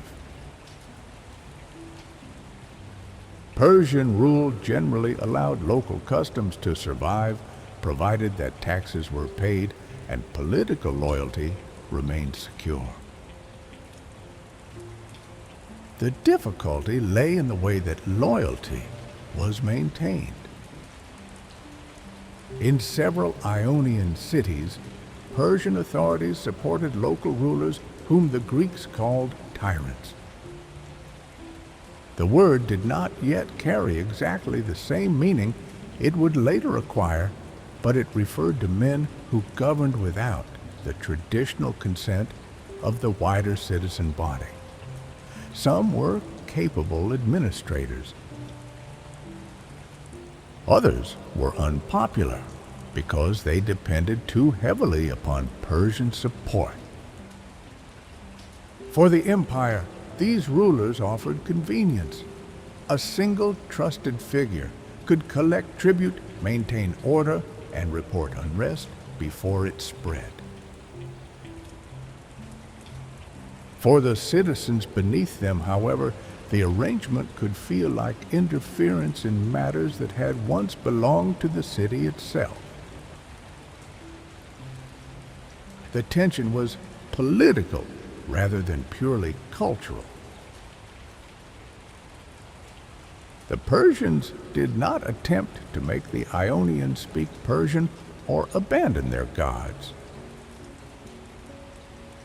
What many citizens resented was the loss of control over their own government. This dissatisfaction remained manageable until a failed expedition created an opening for revolt. The crisis began with Aristagoras, the ruler of Miletus. He had become involved in an attempt to conquer the island of Naxos, hoping that success would increase both his wealth and his political standing. Persian ships and troops supported the venture, but the campaign failed. Failure left Aristagoras in a dangerous position. He had promised results to Persian officials and had spent resources that could not easily be replaced. He may have feared punishment, removal from power, or the loss of everything he had built. Rather than wait for the consequences, he turned against the system that had supported him. Aristagoras abandoned his position as tyrant and encouraged the people of Miletus to restore a more open form of government. Other Ionian cities followed. Persian-supported rulers were removed, and the revolt spread along the coast. The uprising did not begin as a united national movement in the modern sense. Each city had its own grievances and leaders. Some joined enthusiastically, while others acted with hesitation. What connected them was the belief that Persian authority might be weaker than it appeared. The rebels soon understood that they needed help. Aristagoras crossed the Aegean and appealed to the Greek mainland. Sparta refused to become involved after learning how far the Persian capital lay from the coast. Athens, however, agreed to send ships, as did the smaller city of Eretria. The Athenian contribution was limited, but its importance would prove much greater than its size. In 498 BCE, rebel forces advanced inland toward Sardis, the administrative center of Persian power in western Anatolia. Sardis was an old and wealthy city, once the capital of Lydia. Under Persian rule, it had become the residence of the regional governor and an important station on the road leading east toward the royal court. The rebels entered the lower city, and during the confusion, a fire spread through part of Sardis. Ancient accounts suggest that the destruction may not have been carefully planned. Buildings constructed from wood and reeds could burn quickly, especially in dry weather. The royal citadel remained beyond their reach. Persian forces soon gathered, and the rebels withdrew toward the coast. They were caught near Ephesus and defeated. The Athenian ships returned home, leaving the Ionian cities to continue the struggle largely on their own. For Darius, the attack on Sardis carried a significance that went beyond the physical damage. A provincial rebellion was serious enough but Athens had interfered directly in imperial territory. Persian royal authority depended upon the idea that distant peoples could not challenge the king without consequence. Allowing the attack to pass unanswered might encourage unrest elsewhere. Later, Greek tradition claimed that Darius ordered a servant to remind him each day not to forget the Athenians. The story may be symbolic, but it reflects the lasting connection between the burning of Sardis and the campaigns that followed. The revolt continued for several years. At first, the Ionian cities still possessed ships and could use the sea to move between settlements. Their coastal position gave them flexibility, but it also required cooperation. No single city had enough strength to resist the empire alone. Persian commanders responded methodically. Rather than rushing toward one decisive battle, they restored control region by region. Some cities were isolated from their allies. Others surrendered when resistance began to appear hopeless. The central moment came near Miletus in 494 BCE. The rebels gathered a large fleet near the island of Lade, hoping to protect the city from attack. The Persian fleet included ships supplied by several peoples within the empire. Its strength rested not only upon Persian resources, but upon the ability to draw sailors and vessels from many different provinces.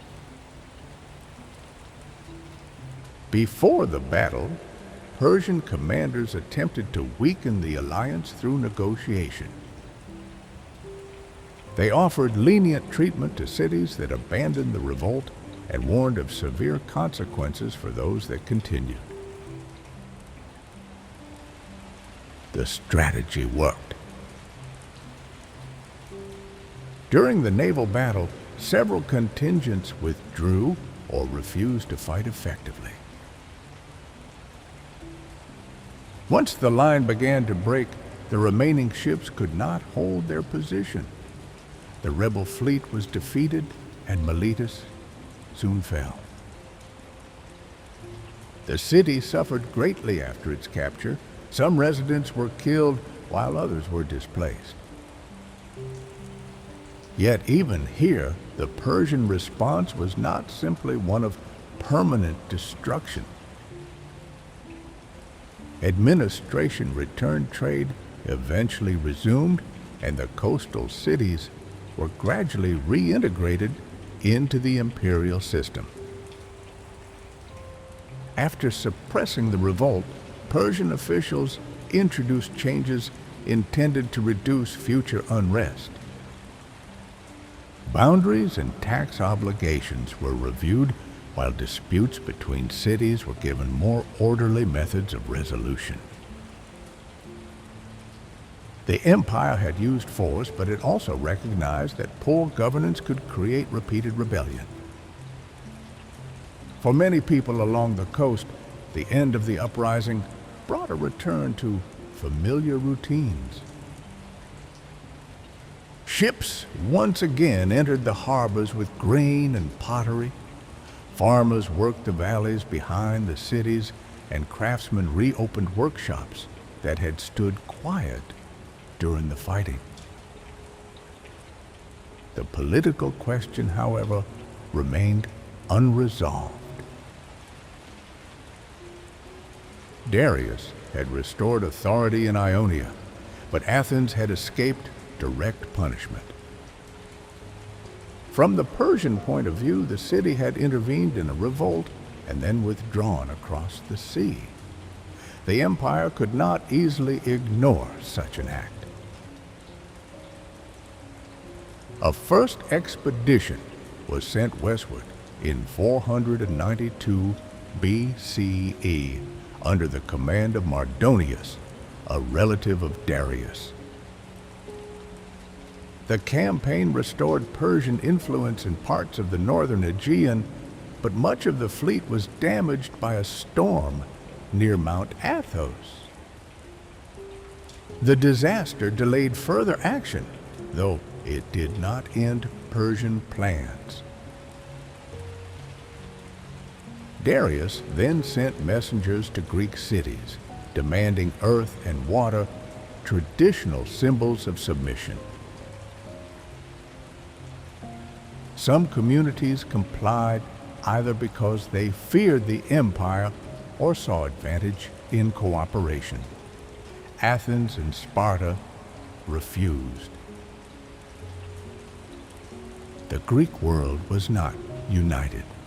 Rivalries between cities remained strong, and many rulers were prepared to accept Persian friendship if it strengthened their own position. Darius did not need to conquer every city by force if diplomacy could divide them. In 490 BCE, a new Persian expedition crossed the Aegean. The force was commanded by Datis and Artaphernes. Their objectives included punishing Eretria and Athens, while also restoring a former Athenian ruler named Hippias, who had taken refuge under Persian protection.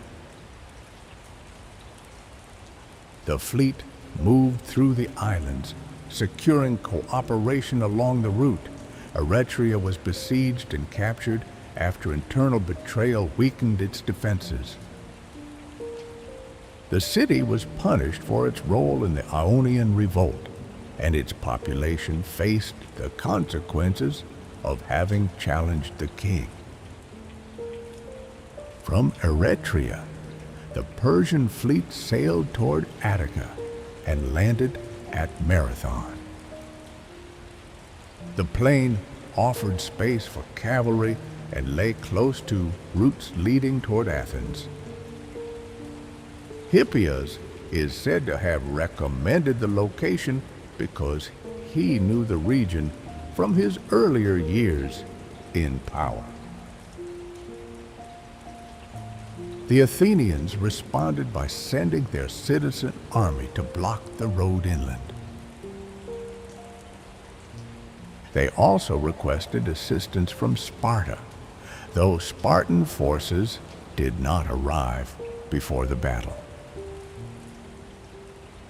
For several days, the two armies waited.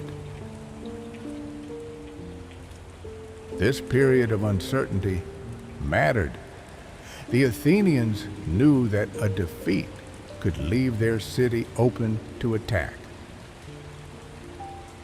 Persian commanders, meanwhile, expected their larger imperial force to overcome a local army that lacked extensive experience in fighting a power of this scale. The battle that followed became one of the most famous encounters of the ancient world, though later storytelling often made it appear simpler than it was. The Athenians advanced across the plain in a close infantry formation. Their soldiers carried heavy shields and long spears, fighting shoulder to shoulder. The Persian army included archers and lighter infantry, who were accustomed to a different style of battle. When the lines met, the Athenians held firm at the center long enough for stronger wings to press inward. The Persian formation lost cohesion, and many troops withdrew toward the ships. The Athenians had won. The scale of the victory was important to Greece, though it did not represent a collapse of Persian power. Darius still ruled an empire far larger and wealthier than any Greek city. The expedition had failed in its final objective, but the empire itself remained secure. For Athens, the meaning was quite different. The citizens had faced an imperial army and survived. The victory strengthened confidence in their political system and encouraged the belief that disciplined infantry could resist a larger power.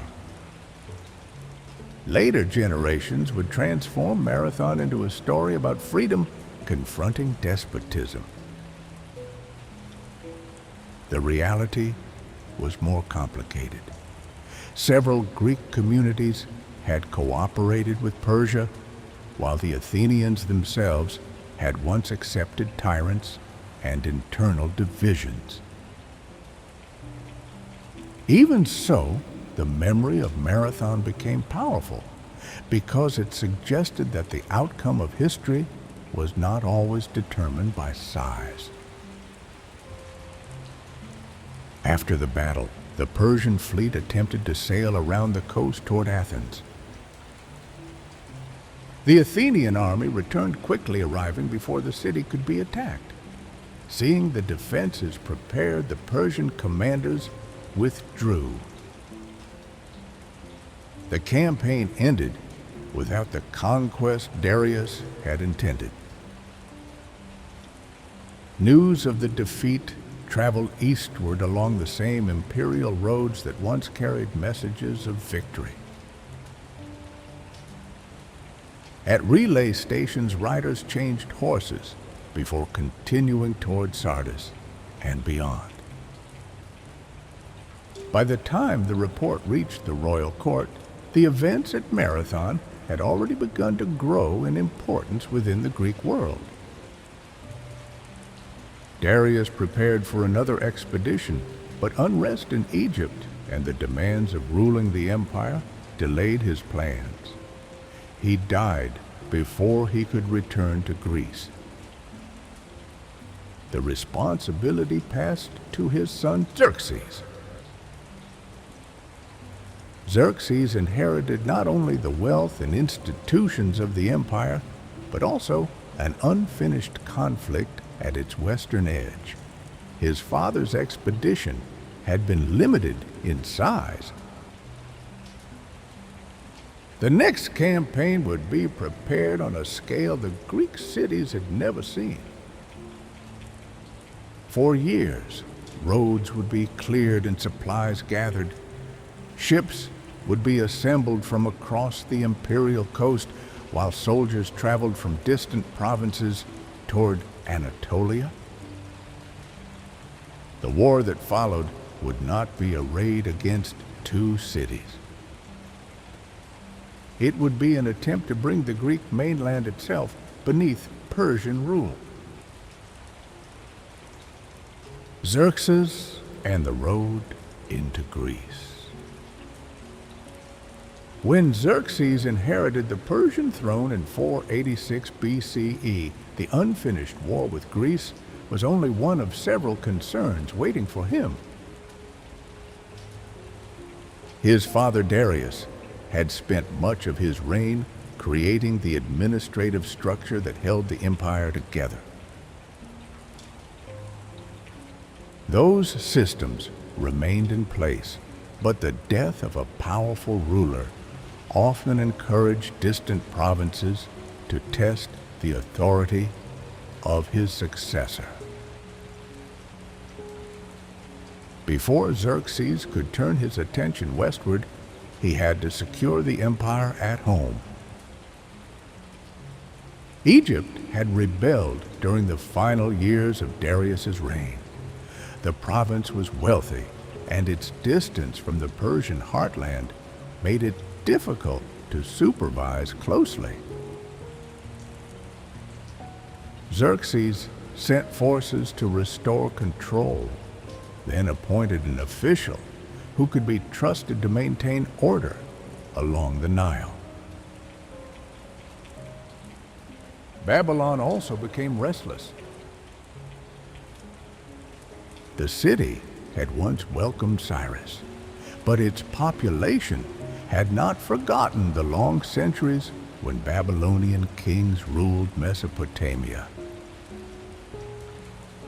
Resistance to Persian authority appeared more than once, and Xerxes responded firmly. The details remain uncertain because later traditions often exaggerated the destruction that followed, but Babylon's political independence was brought to an end. These early challenges reminded Xerxes that royal authority could never be assumed. Every province needed to know that a new king occupied the throne and that the machinery of government would continue to function. Once the empire had settled, preparations for the Greek campaign began. The expedition that Darius sent to Marathon had been limited in scale. It had crossed the Aegean by ship, carrying enough troops to punish Athens and restore Persian influence. Xerxes planned something far larger. He intended to move both an army and a fleet along the northern coast of the Aegean. This route reduced the dangers of carrying an entire invasion force across open water, but it introduced other difficulties. Rivers had to be crossed, roads had to be widened, and supplies had to be stored in advance. The campaign therefore began years before the first soldier reached Greece. Across the western provinces, officials received orders to prepare grain and livestock. Engineers surveyed coastlines and mountain passes. Shipbuilders worked in the ports of Phoenicia, Egypt, Cyprus, and the Greek cities already under Persian rule. The empire's strength lay in its ability to gather resources from many different regions. Each province contributed according to its experience. Phoenician sailors were respected for their knowledge of the sea, while Egyptian crews brought traditions of navigation developed along the Nile and the Mediterranean coast. The army was equally diverse. Persian and Median troops formed an important part of the force, but soldiers also came from Anatolia and Mesopotamia. Others traveled from Central Asia or from lands farther east. They carried weapons suited to the places where they had learned to fight. Greek writers later described an army of extraordinary size. Herodotus gave numbers so large that modern historians consider them impossible. Supplying several million people would have exceeded the capacity of the roads and countryside through which the army traveled.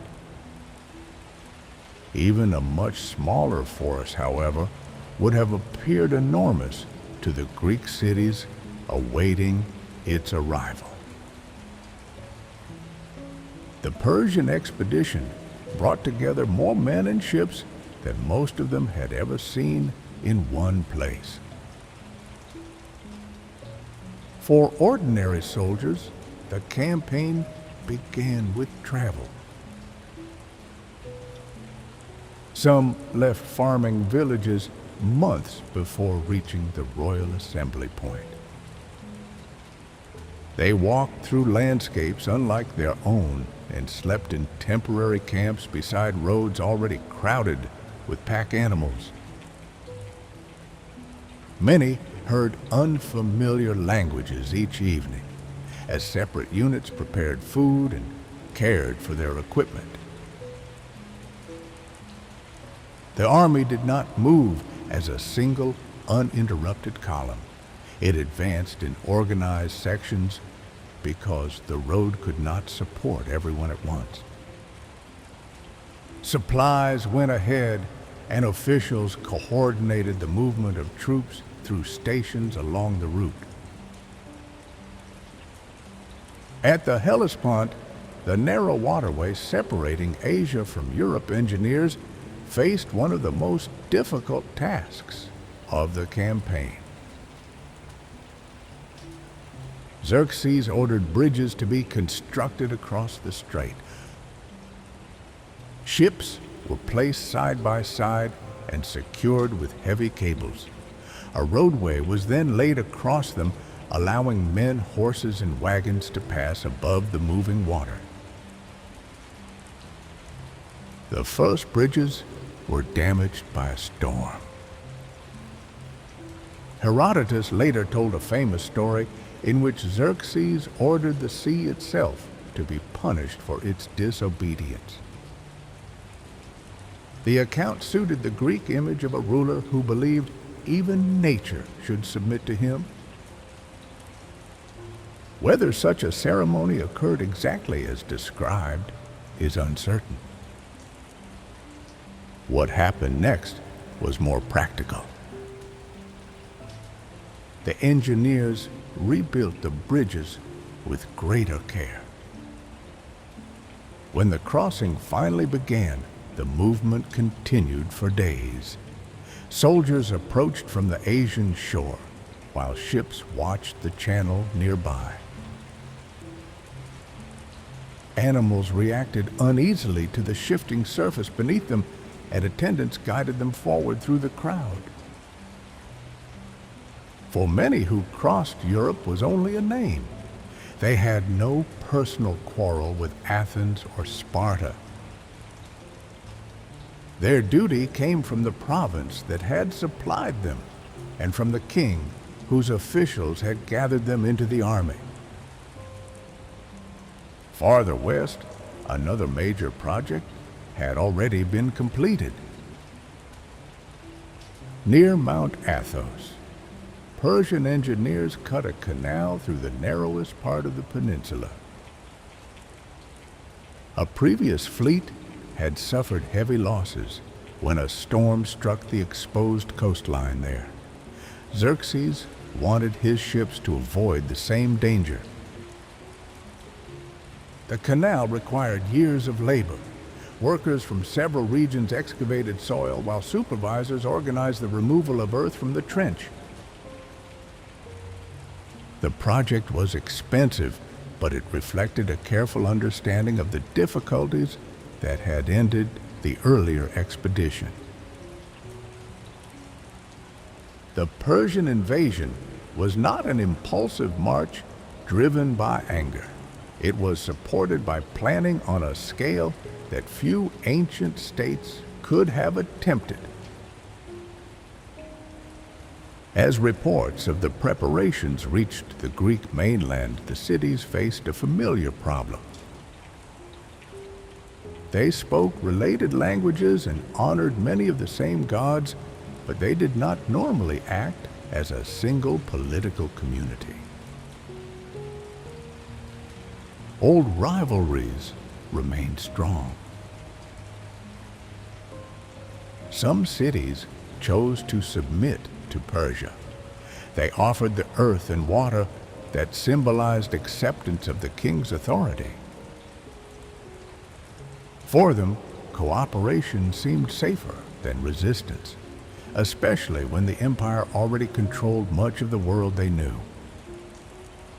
Athens and Sparta became the leading centers of opposition. Their political systems were very different.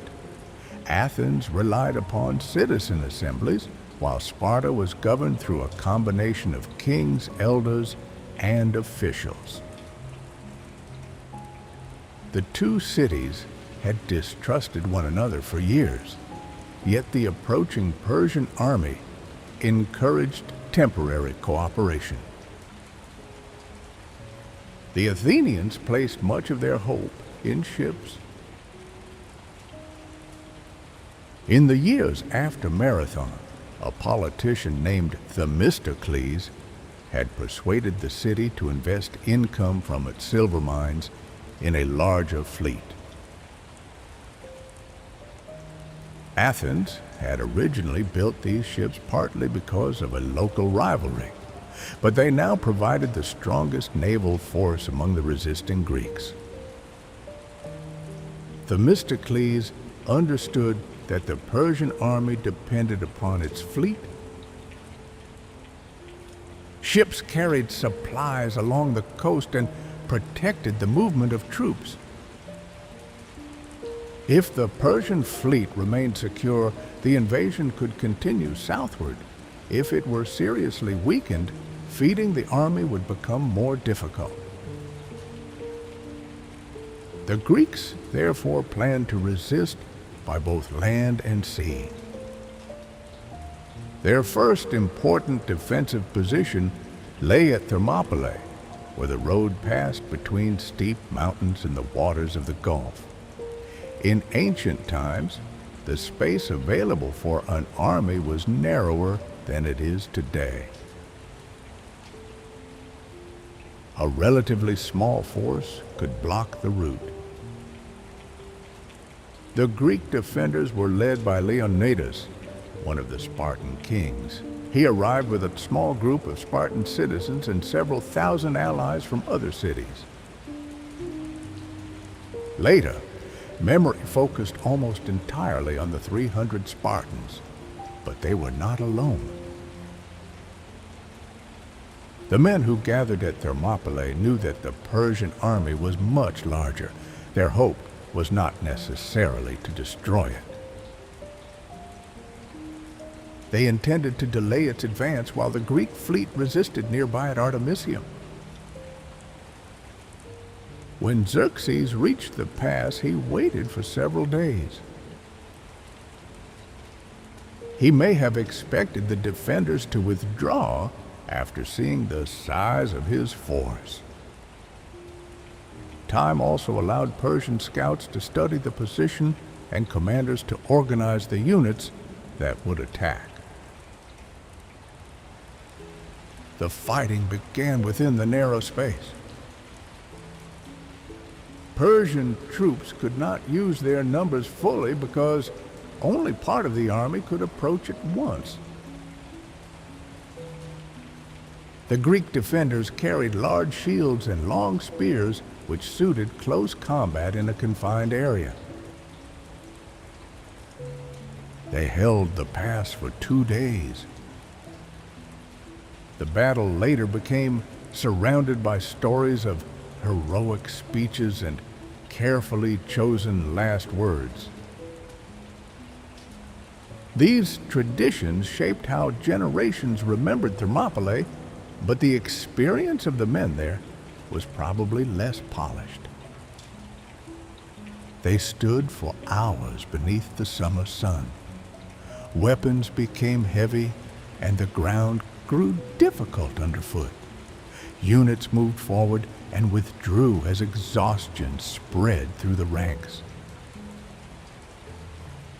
The position was eventually compromised when a local man named Ephialtes showed the Persians a mountain path leading around the pass. When Leonidas learned that the defenders were being outflanked, he dismissed much of the Greek force. The Spartans remained joined by Thespians who chose to stay and Thebans whose circumstances are less clear. Their final resistance could not stop the Persian advance. After the pass was taken, the road into central Greece lay open. At sea, the battles near Artemisium had produced no decisive result. When news arrived that Thermopylae had fallen, the Greek fleet withdrew southward. The Persian army continued through regions whose inhabitants had chosen different responses. Some offered cooperation, while others abandoned settlements before the soldiers arrived. Athens stood directly in the path of the invasion. The city's leaders decided that defending the walls would be too dangerous. Most of the population was evacuated by ship to nearby islands and other safe locations. Families left homes they might never see again, carrying what could be moved easily. The city they abandoned was not empty of meaning. Temples stood on the Acropolis, and household shrines preserved the memory of earlier generations. Workshops contained tools used for years, while storage rooms held grain and oil prepared for the coming months. Leaving required the Athenians to trust that ships and distance would offer more protection than familiar stone walls. When the Persians entered Athens, they found only a small group of defenders remaining on the Acropolis. After overcoming them, the invaders burned parts of the city, including sacred buildings. From the Persian perspective, the destruction answered the burning of Sardis during the Ionian Revolt. It also showed that resistance to the king carried consequences. For the displaced Athenians, the sight of smoke rising above their city must have seemed like a final defeat. Yet the most important struggle had not occurred. The Greek fleet gathered in the narrow waters near the island of Salamis. The commanders disagreed about whether they should remain there. Some favored withdrawing farther south, where the Peloponnese could be defended more directly. Themistocles argued that the narrow channel offered their best chance. In open water, the larger Persian fleet could surround the Greeks and take advantage of its numbers. Near Salamis, the available space would restrict movement and force ships into a crowded engagement. Ancient sources claim that Themistocles secretly sent a message to Xerxes, suggesting that the Greek fleet was preparing to escape. The message encouraged the Persians to enter the straits before their opponents could withdraw. Whether the deception happened exactly as described, the Persian fleet moved into the confined waters during the night. Xerxes watched from a position on the nearby shore. At dawn, the Greeks advanced. Ancient warships relied upon coordinated rowing and careful maneuvering. Their crews attempted to strike enemy vessels with reinforced prows or pull alongside so armed men could board. In the narrow channel, organization became difficult. Persian ships entered from more open water and found themselves compressed into a limited space. Those in front had little room to turn, while vessels behind continued pressing forward. The Greek ships were more familiar with the local waters. Their line held, and they attacked vessels that could not maneuver freely. The battle continued for much of the day. There was no single moment when the entire Persian fleet collapsed. Instead, disorder gradually spread. Damaged ships blocked the movement of others while crews struggled to avoid collisions. By evening, the Greeks controlled the channel. The Persian fleet had not been completely destroyed, but the loss was serious enough to alter the campaign. Xerxes could no longer rely upon unquestioned naval control around southern Greece. The king decided to return to Asia with part of the army. This choice was later presented by Greek writers as a hurried retreat. In reality, Xerxes had several reasons to leave. The campaigning season was advancing, and unrest elsewhere in the empire always remained possible. He had already captured Athens and demonstrated Persian power across much of Greece. A large force remained under the command of Mardonius. During the winter, Mardonius attempted to separate Athens from its allies. He offered favorable terms if the Athenians accepted Persian authority. Athens would be restored, and its people could retain a degree of independence. The Athenians refused.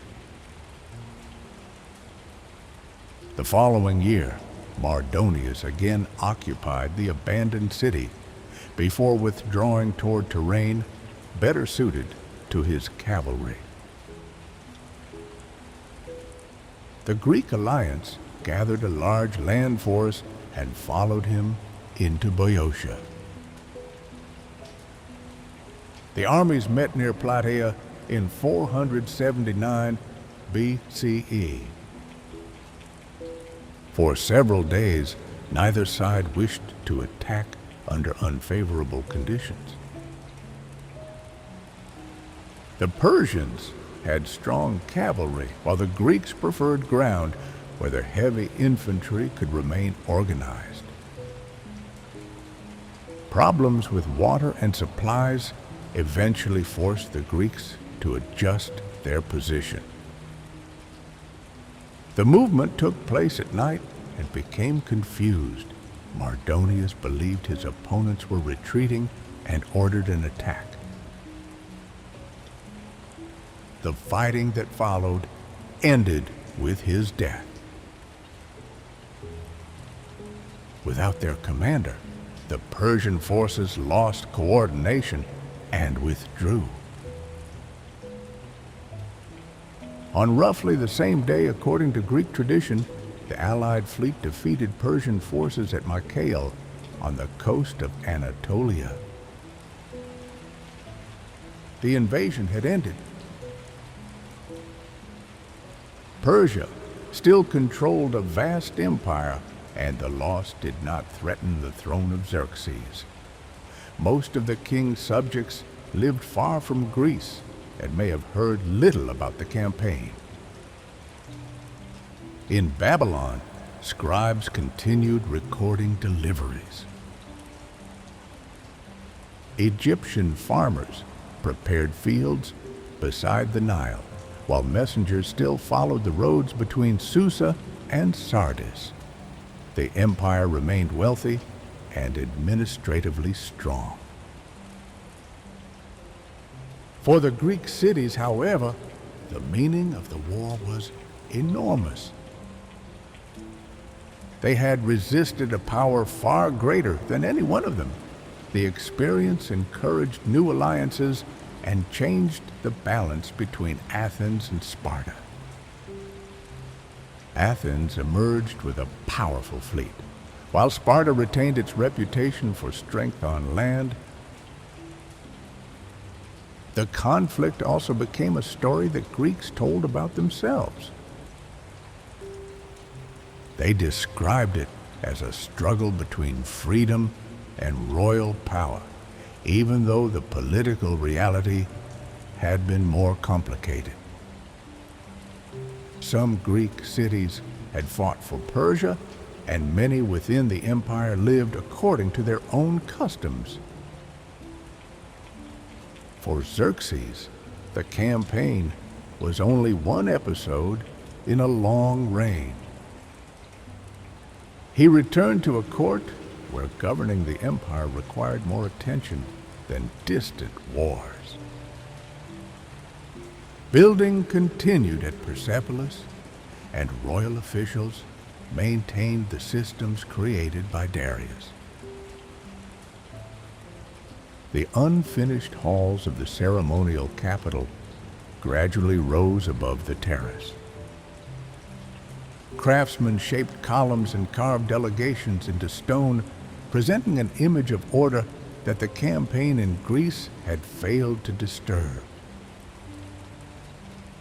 Yet, beneath that order, the royal court was becoming more complicated. As Xerxes grew older, members of the palace household gained influence over appointments and access to the king. Competition between royal sons created uncertainty about the succession, while powerful officials learned how much could be achieved through private conversations behind guarded doors. The empire had survived the wars in Greece. Its next dangers would emerge much closer to the throne. Life inside the Achaemenid court. After the armies returned from Greece, the Persian Empire resumed the quieter work of governing itself. The roads remained open, provincial officials continued sending reports, and tribute moved toward the royal centers according to schedules established under Darius. From Egypt to Central Asia, most people experienced the empire not through distant battles, but through familiar routines shaped by farming, trade, taxation, and local law. At the center of this enormous political world stood the royal court. The court was not fixed permanently in one city. Persian kings moved between several residences, choosing each according to season's ceremony and the needs of government. Susa offered access to Mesopotamia and the western provinces. Ecbatana provided a cooler retreat during the summer months, while Babylon remained valuable for its wealth and administrative traditions. Persepolis occupied a different place in royal life. Its broad terraces and carefully designed halls were created for ceremony rather than ordinary government alone. The complex stood near the Persian homeland, where the dynasty could present itself in surroundings connected with its origins. Here, the empire appeared not as a collection of restless provinces, but as an ordered community gathered around the king. Visitors approached Persepolis along roads that crossed the dry plain. From a distance, the palace complex seemed to rise directly from the stone terrace beneath it. Tall columns stood above the surrounding landscape, while carved stairways led toward halls designed to receive large groups. The climb itself prepared a visitor for the royal presence. Wide steps encouraged a slow and measured procession. The walls beside them carried reliefs showing delegations from different parts of the empire. Each group wore clothing associated with its homeland and brought gifts that suggested local resources or traditions. Some led animals toward the court. Others carried vessels, textiles, or objects made from precious materials. Persian and Median officials guided them forward without scenes of violence or humiliation. The image was carefully controlled. These were not prisoners being dragged before a conqueror. They were representatives entering a political order in which the king stood above many peoples without requiring them to appear identical. The reliefs preserved differences because those differences strengthened the message of imperial reach. A visitor could recognize the scale of the empire simply by observing the clothing, hairstyles, and gifts carved into the stone. Inside the great audience halls, the ceremony followed established rules. The king sat where everyone could see him, often raised above those who approached. Guards stood nearby, and court officials controlled the movement of visitors through the room. Access to the ruler was a privilege, and even powerful nobles could not always enter without permission. A formal greeting might involve bowing or another gesture of respect. Greek observers sometimes interpreted these customs as signs of submission to a ruler who demanded worship. For Persians, however, the ceremony expressed political rank rather than the belief that the king was a god. The king occupied the highest place in the human order, but he remained answerable to divine principles. Royal inscriptions described him as ruling through the favor of Ahura Mazda, who had granted authority and expected the defense of truth.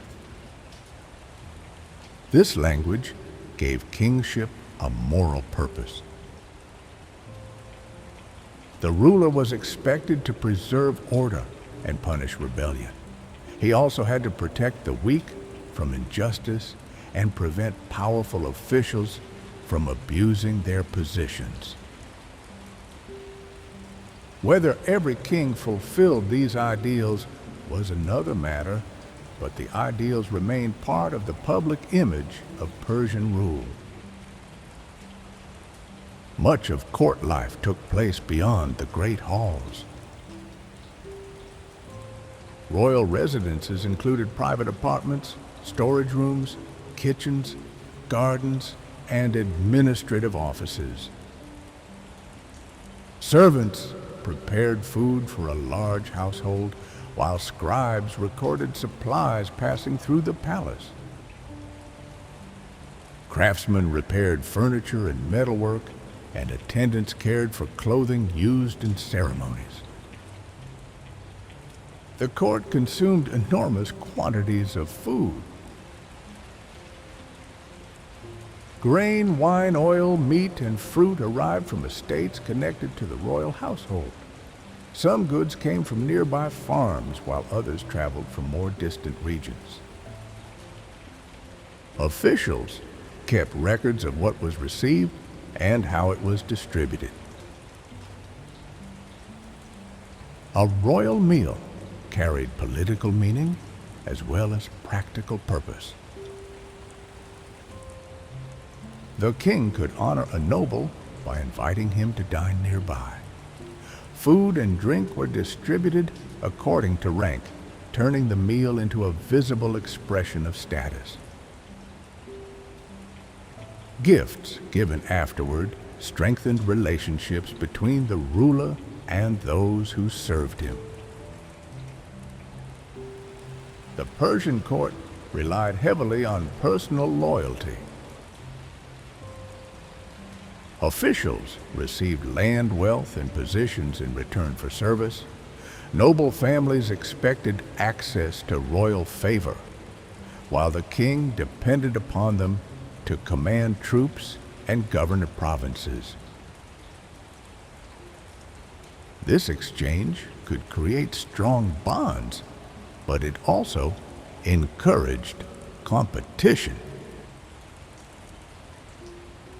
A family that gained influence might fear losing it after a change of ruler. A courtier who received the king's confidence could become the enemy of those excluded from private conversations. Even appointments that appeared administrative could alter the balance between powerful households. The palace therefore contained a quieter form of politics. Decisions were shaped not only in formal councils, but also during meals and private meetings. An official who controlled access to the king could influence which reports were heard first. A trusted servant might carry information between parts of the royal household that rarely met openly. Women of the royal family played an important part in this world. Greek writers often described Persian royal women through stories of jealousy, revenge, or secret influence. Such accounts were shaped partly by Greek assumptions about foreign courts and should be approached with caution. Administrative records offer a different picture. Women of the royal household controlled estates and managed large groups of workers. They traveled between residences and received supplies for their households. Some possessed considerable wealth, which allowed them to support dependents and reward loyal servants. Their influence was not limited to domestic life. The mother of a king could hold a respected position, especially during disputes over succession. Royal marriages connected branches of the dynasty and strengthened alliances with important noble families. A queen who understood the court's relationships could help secure support for her son. This influence rarely appeared in official royal inscriptions, but it was woven into the life of the palace. Children of the royal family grew up surrounded by ceremony.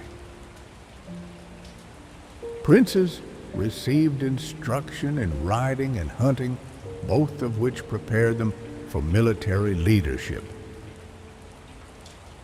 They also learned the traditions of the dynasty and observed how officials approached the king. A future ruler needed more than physical skill. He had to understand the balance between Persian nobles and provincial elites. He also needed to recognize how a gesture of favor could create loyalty, while a public insult could produce resentment lasting many years. Not every prince could inherit the throne. Persian kings often had several sons, sometimes born to different women within the royal household. Although a ruler could name an heir, the choice did not always end uncertainty. The age of the prince mattered, as did the standing of his mother and the support he possessed among leading families. The problem became especially serious when a king died unexpectedly. News of a royal death could take weeks to reach distant provinces. During that interval, governors had to decide whose orders they would obey. Commanders near the court might act before officials farther away even knew that the throne had changed hands. A smooth succession preserved confidence in the empire. A disputed succession invited ambitious men to test the strength of the center. Xerxes had inherited the throne with the support of Darius, but his own final years were marked by growing tension inside the palace. After returning from Greece, he devoted greater attention to imperial administration and building projects. Work continued at Persepolis, where later architects completed halls begun under his father. The Gate of All Nations welcomed visitors into the ceremonial complex, reinforcing the image of a king ruling many lands. Life at court appeared orderly from the outside. Royal messages still traveled along the roads, and provincial governors continued performing their duties. Yet access to Xerxes had become increasingly important, allowing senior palace officials to gain unusual influence. Among them was Artabanus, a powerful commander of the royal guard. Ancient accounts disagree about his motives, but they connect him with the assassination of Xerxes around 465 BCE. The details are difficult to recover because stories written later combined palace rumor with political explanation. What seems clear is that the king died through a conspiracy within his own residence. The event revealed an uncomfortable truth. The ruler of the largest empire in the known world was surrounded by guards, yet danger could still reach him through the people trusted to provide protection. The death of Xerxes immediately raised the question of succession. One of his sons, Darius, may initially have been blamed for the murder.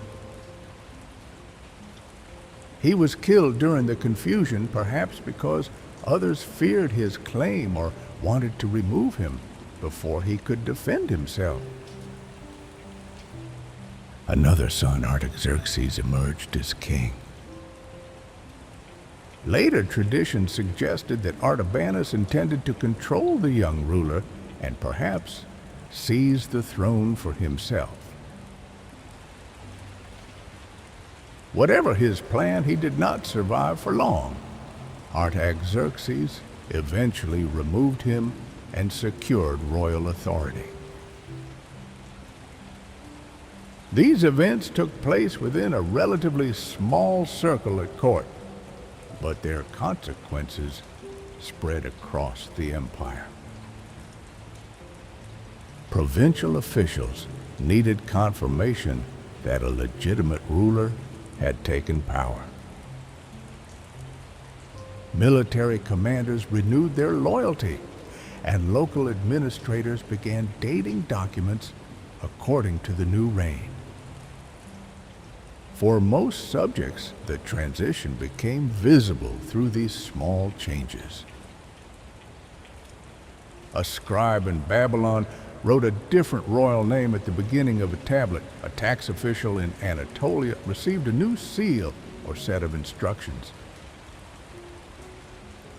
In Egypt, temple authorities learned that prayers and formal documents now referred to Artaxerxes. The machinery of empire continued even while the palace recovered from violence. Artaxerxes I ruled for several decades. His long reign restored a degree of stability after the uncertainty surrounding his father's death. The conflict with the Greek world also changed during this period. Athens had grown more powerful after the Persian Wars and now led a naval alliance across much of the Aegean. Its ships challenged Persian interests along the Anatolian coast, while its leaders presented themselves as protectors of Greek cities. Persia did not respond with another invasion on the scale of Xerxes' campaign. Instead, royal officials relied increasingly on diplomacy and regional military action. This approach suited the empire. The Greek cities were divided by rivalries, and Persian governors learned that money could sometimes achieve more than an army. Support offered to one city could weaken another, while negotiations allowed the king to influence events without committing the full strength of the empire. Egypt remained a more difficult concern. A rebellion there received support from Athens, drawing Persian forces into a long campaign. The geography of the Nile Delta favored local resistance, while Athenian ships complicated the movement of imperial troops. Eventually, Persian commanders restored control. The Athenian expedition ended badly, and Egypt remained within the empire, though unrest would return in later generations. Artaxerxes also became connected with one of the best-known stories of religious tolerance in the Persian period. The biblical books of Ezra and Nehemiah describe Jewish communities living under Persian rule and receiving permission to rebuild institutions in Jerusalem. The exact chronology and details have been debated, but the accounts reflect a broader feature of imperial policy. Persian kings generally allowed local religious communities to organize their own worship as long as they remained politically loyal. Temples and priesthoods could support stability, since they provided established leadership within cities and regions. The king did not need every subject to worship in the same way. He needed taxes to be collected, roads to remain secure, and rebellion to be contained. This flexibility helped an empire of great cultural variety survive for generations. It also created a court where officials from different backgrounds could serve the same ruler. Persian remained the language of kingship, but many languages were used in administration. Aramaic became especially valuable for communication across Western provinces because it was already familiar in much of the Near East. A document might be issued from the royal court and then copied into a form understood by local officials. Translators and scribes allowed instructions to cross linguistic boundaries without requiring the population to abandon its own speech. Daily life at the palace reflected this diversity. Messengers arrived from provinces carrying reports sealed by governors. Foreign envoys waited for formal audiences, sometimes remaining near the court for weeks. Craftsmen from distant regions worked beside one another on royal projects. The court absorbed customs from across the empire while maintaining a distinctly Persian center. Clothing, food, architecture, and ceremony all revealed layers of exchange. This did not mean that Persian identity disappeared. The king still presented himself as Persian and descended from the Achaemenid line. Yet the empire had become too broad to belong to a single cultural tradition. The palace gardens offered a quieter expression of royal authority. Persian kings created enclosed landscapes where water flowed through carefully planned channels. Trees offered shade, while flowers and fruit grew within walls that separated the garden from the dry land outside. The word, later associated with paradise, came from an old Iranian term for such an enclosed garden. These spaces required constant care. Gardeners directed water to different sections and protected young plants from heat. Servants maintained paths used by members of the royal household. The garden expressed control without the need for military imagery. Water had been guided through dry ground.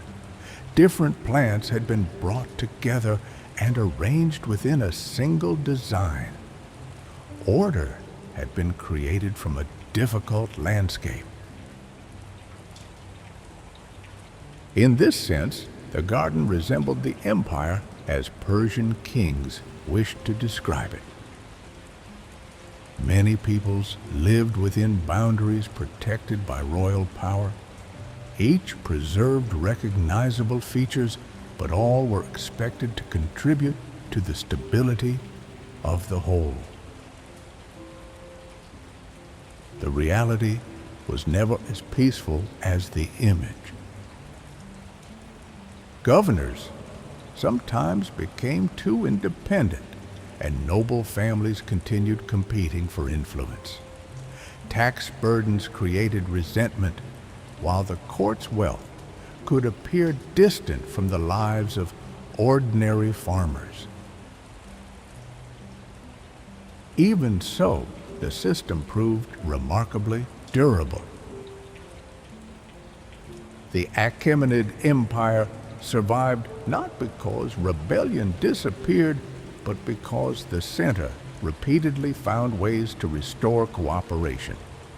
Force remained available, though negotiation and accommodation often followed it.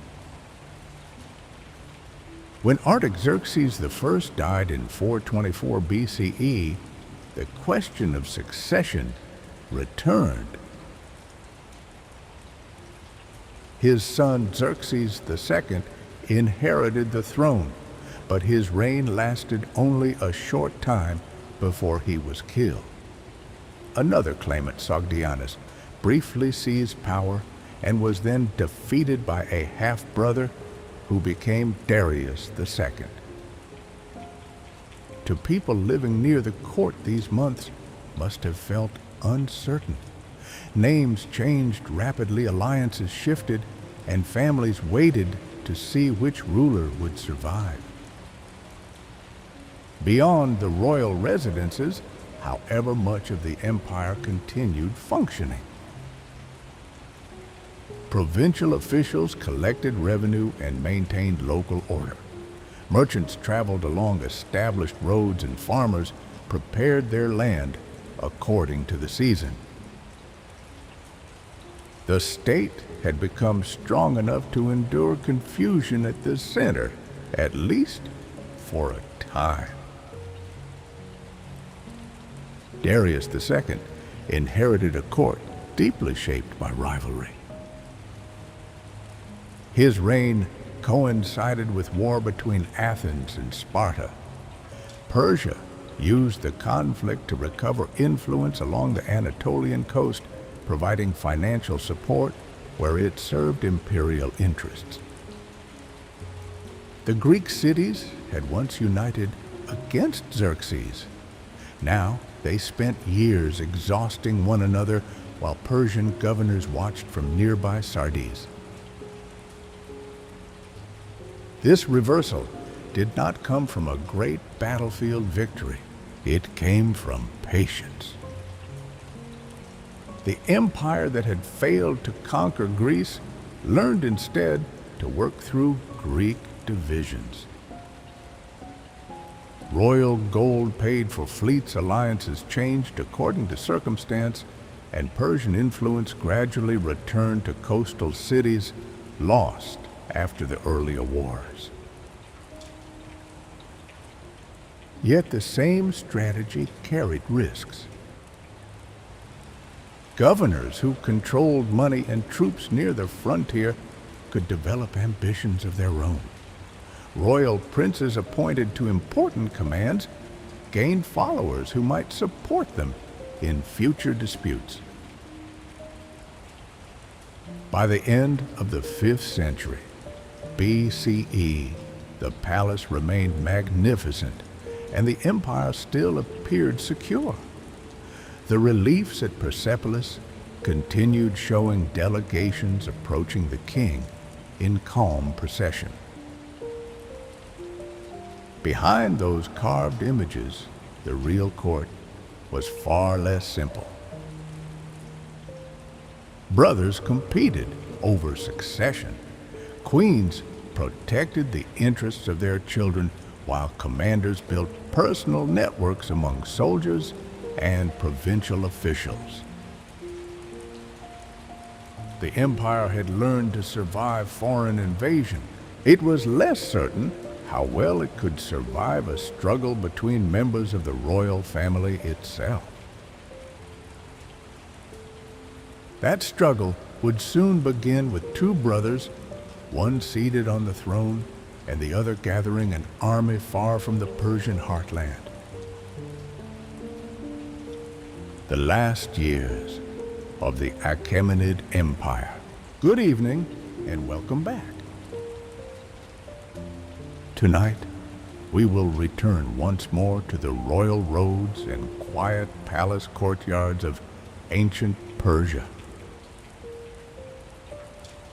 Our journey begins with two brothers competing for the throne and ends with a young Macedonian king approaching from the west. Between those moments, the Persian Empire would survive rebellion and recover lost territory, yet the balance supporting it would become increasingly delicate. When Darius II died in 404 BCE, his eldest son inherited the throne as Artaxerxes II. The succession appeared orderly, but his younger brother Cyrus believed that he had a stronger claim. Cyrus had governed parts of western Anatolia and maintained close relationships with Greek commanders. Far from the royal court, he gained access to money soldiers and loyal supporters. He began assembling an army while presenting his preparations as a response to local unrest. Many of the Greek mercenaries who joined him did not initially understand the true purpose of the expedition. They had been promised payment and expected a regional campaign. Only after the army had traveled inland did it become clear that Cyrus intended to challenge his brother for the Persian throne. The long march carried the force through Anatolia and into Mesopotamia.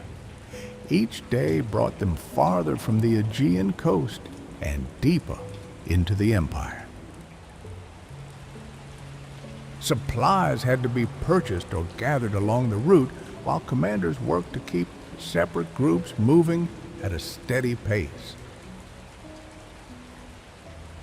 Artaxerxes eventually learned of the threat and gathered an army near Babylon. The brothers met at Cunaxa in 401 BCE. Cyrus entered the battle, hoping that a direct attack on the king would end the conflict quickly. During the fighting, he reached the area where Artaxerxes was positioned, but Cyrus was killed before he could secure victory. His death ended the rebellion almost at once. The Greek mercenaries found themselves far from home without the Persian prince who had hired them. Their senior commanders were later captured and killed during negotiations, leaving the remaining soldiers with no clear leadership. A new group of officers emerged, including Xenophon, who later wrote an account of the retreat. The Greeks traveled northward through difficult country until they finally reached the Black Sea. Their survival became famous in the Greek world. It also created a dangerous impression. A relatively small foreign army had marched deep into Persian territory and returned home despite losing its patron and commanders. Greek observers began to wonder whether the empire's size concealed weaknesses that a determined invader might exploit. That conclusion was only partly correct. The Persian Empire had survived the rebellion of Cyrus without losing its central provinces. Artaxerxes remained on the throne, and the administrative system continued to function. Provincial officials still collected revenue, while royal messengers moved along roads established generations earlier. The empire was not collapsing. Its challenge lay in the growing independence of powerful governors and the rivalries within the royal family. A satrap who controlled money and troops could become difficult to supervise, especially when the court depended upon him to defend a distant frontier. Artaxerxes relied upon diplomacy as often as direct force. In Greece, Sparta had emerged victorious from the Peloponnesian War, partly with Persian financial support. Once Athens had been weakened, however, Sparta began interfering in the Greek cities of Anatolia. Persian officials responded by supporting Sparta's enemies. Gold moved westward, and alliances changed. The resulting conflict exhausted the Greek cities and encouraged them to accept a settlement backed by Persia.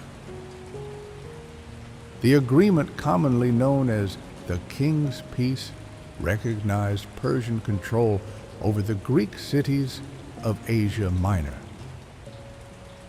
The empire had recovered influence without launching another invasion of mainland Greece. Artaxerxes also faced repeated trouble in Egypt, which had broken away from Persian rule near the beginning of his reign. Several attempts to reconquer the country failed.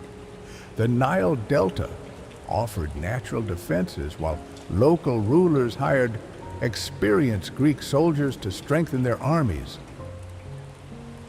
Elsewhere, provincial revolts revealed the limits of central authority. Some satraps formed temporary alliances against the king, although their cooperation rarely lasted. Personal rivalries weakened the movement, and several governors eventually returned to royal service.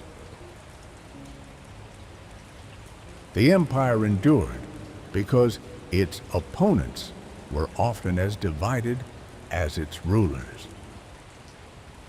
Artaxerxes II reigned for more than 4 decades.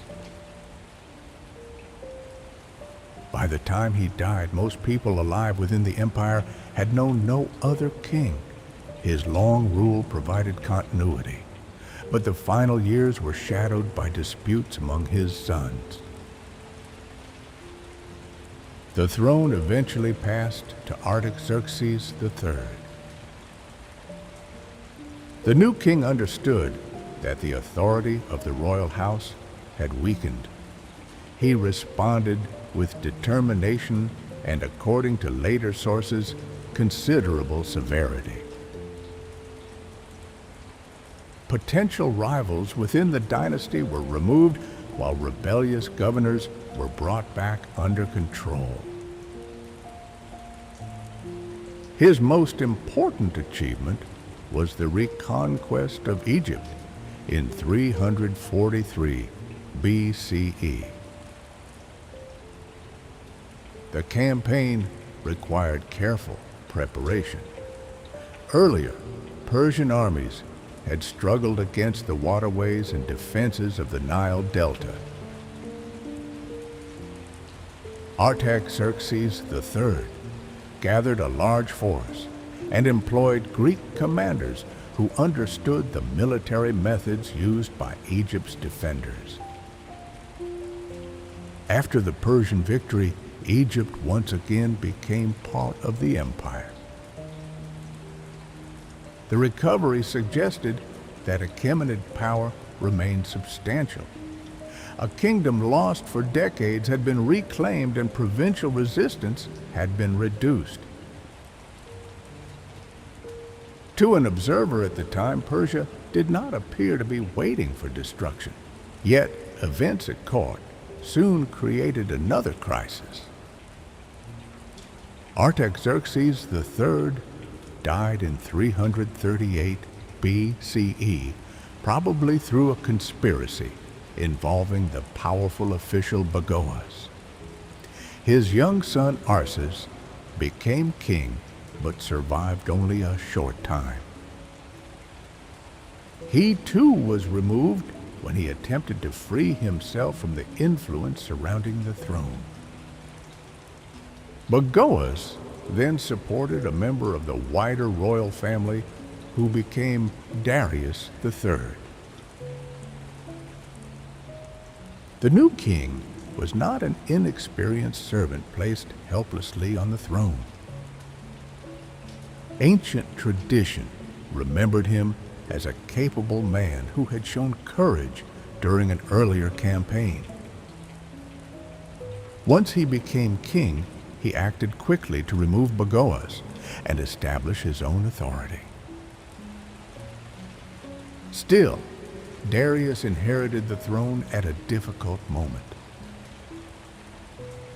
To the west, the kingdom of Macedon had grown stronger under Philip II. The Greek city-states had spent generations competing with one another, while Philip built a disciplined army and gradually brought much of Greece under his control. His forces combined heavily armed infantry with effective cavalry. The long Macedonian pike gave the infantry formation unusual reach, while coordinated movement allowed different parts of the army to support one another. Philip planned a campaign against Persia, presenting it partly as revenge for the invasions of Greece more than a century earlier. Before he could lead the expedition himself, he was assassinated in 336 BCE. His son Alexander inherited the kingdom. Alexander was only about 20 years old, and several opponents assumed that Macedonian power would weaken under such a young ruler. He responded rapidly, securing his position in Greece before turning toward Asia. In 334 BCE, Alexander crossed the Hellespont with an army far smaller than the forces once assembled by Xerxes. The difference lay in its organization. His soldiers had trained together for years.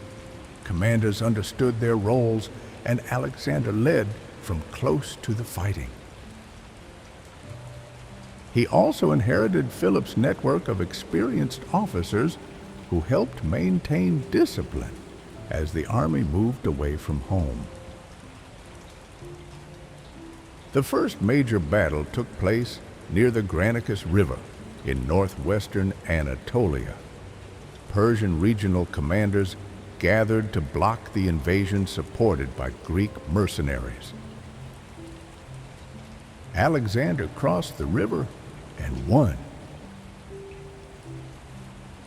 The victory opened much of western Anatolia to the Macedonians.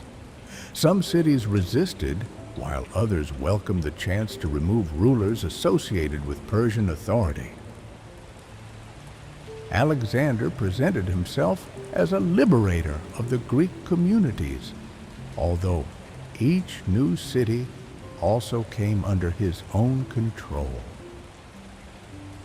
Darius III now faced an enemy who could no longer be treated as a minor frontier problem. He assembled a larger army and moved westward. The two kings met near Issus in 333 BCE, where the narrow coastal plain limited the Persian advantage in numbers. The battle turned against Darius, and he withdrew when his position became threatened. His family and part of the royal household were captured. Alexander treated them with respect, understanding the political value of appearing generous toward the family of the Persian king. Like Cyrus before him, he was learning that victory could be strengthened by restraint. After Issus, Alexander did not immediately pursue Darius into the heart of the empire. He moved south along the Mediterranean coast, removing Persian naval bases and securing the lands behind his army. Egypt eventually accepted his rule, and Alexander was recognized as pharaoh. Meanwhile, Darius offered negotiations. He was willing to surrender territory and provide wealth in return for peace and the release of his family. Alexander refused. By then, he no longer sought only the western provinces. He intended to replace Darius as ruler of the entire empire. The final great confrontation came at Gaugamela in 331 BCE. Darius selected open ground where his cavalry could move freely. The field was prepared in advance, and the Persian army waited for Alexander's approach. The Macedonians entered the battle cautiously. Alexander used movement and discipline to create an opening in the Persian line, then directed his cavalry toward the center where Darius stood. As the danger drew closer, Darius left the field. The Persian army gradually lost cohesion, and Alexander claimed another decisive victory. Babylon and Susa soon opened their gates, allowing him to take possession of royal treasuries accumulated over generations. He then moved toward Persepolis, the ceremonial capital still carried the vision created by Darius I. Delegations carved into its stairways continued approaching the king in permanent procession. Stone figures held gifts from provinces that had once stretched across much of the known world. Alexander entered the city as its conqueror. Several months later, fire spread through the palace complex. Ancient writers offered different explanations. Some described the destruction as a deliberate act of revenge for the burning of Athens, while others suggested it followed a night of drinking and poor judgment. Whatever the cause, parts of Persepolis were badly damaged. The stone reliefs endured, but wooden roofs and decorated interiors were consumed. The fire did not erase the city, though it marked the symbolic end of the court that had created it.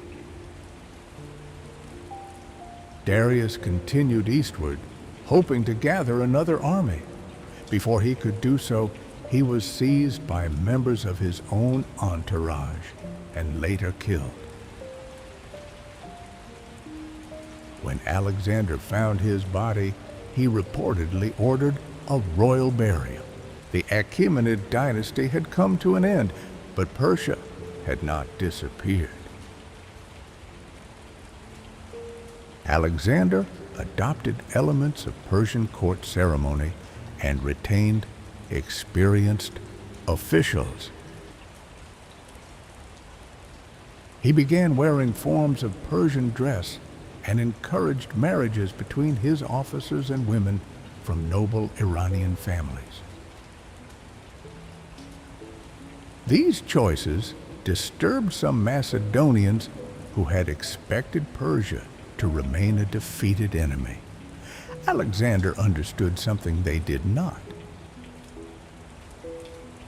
An empire of this size could not be governed by treating most of its population as strangers. The conqueror was beginning to change under the influence of the world he had conquered. For more than 2 centuries, the Achaemenid Empire had connected distant landscapes through roads, administration, and a flexible form of kingship. Its rulers made mistakes, and its court was often divided, yet the system they created survived far longer than the battles most closely associated with it. The dynasty ended when Alexander arrived, but many of its habits remained. Provincial government continued, royal roads stayed in use, and Persian traditions entered the courts of those who followed. For tonight, we will leave Alexander among the old palaces of the empire, surrounded by officials learning to serve a new king while carrying memories of the one who had fallen.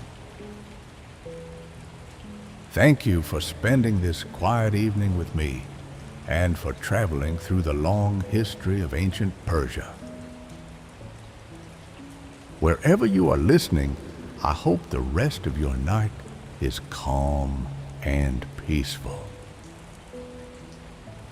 Sleep well, and I will see you again in the next video.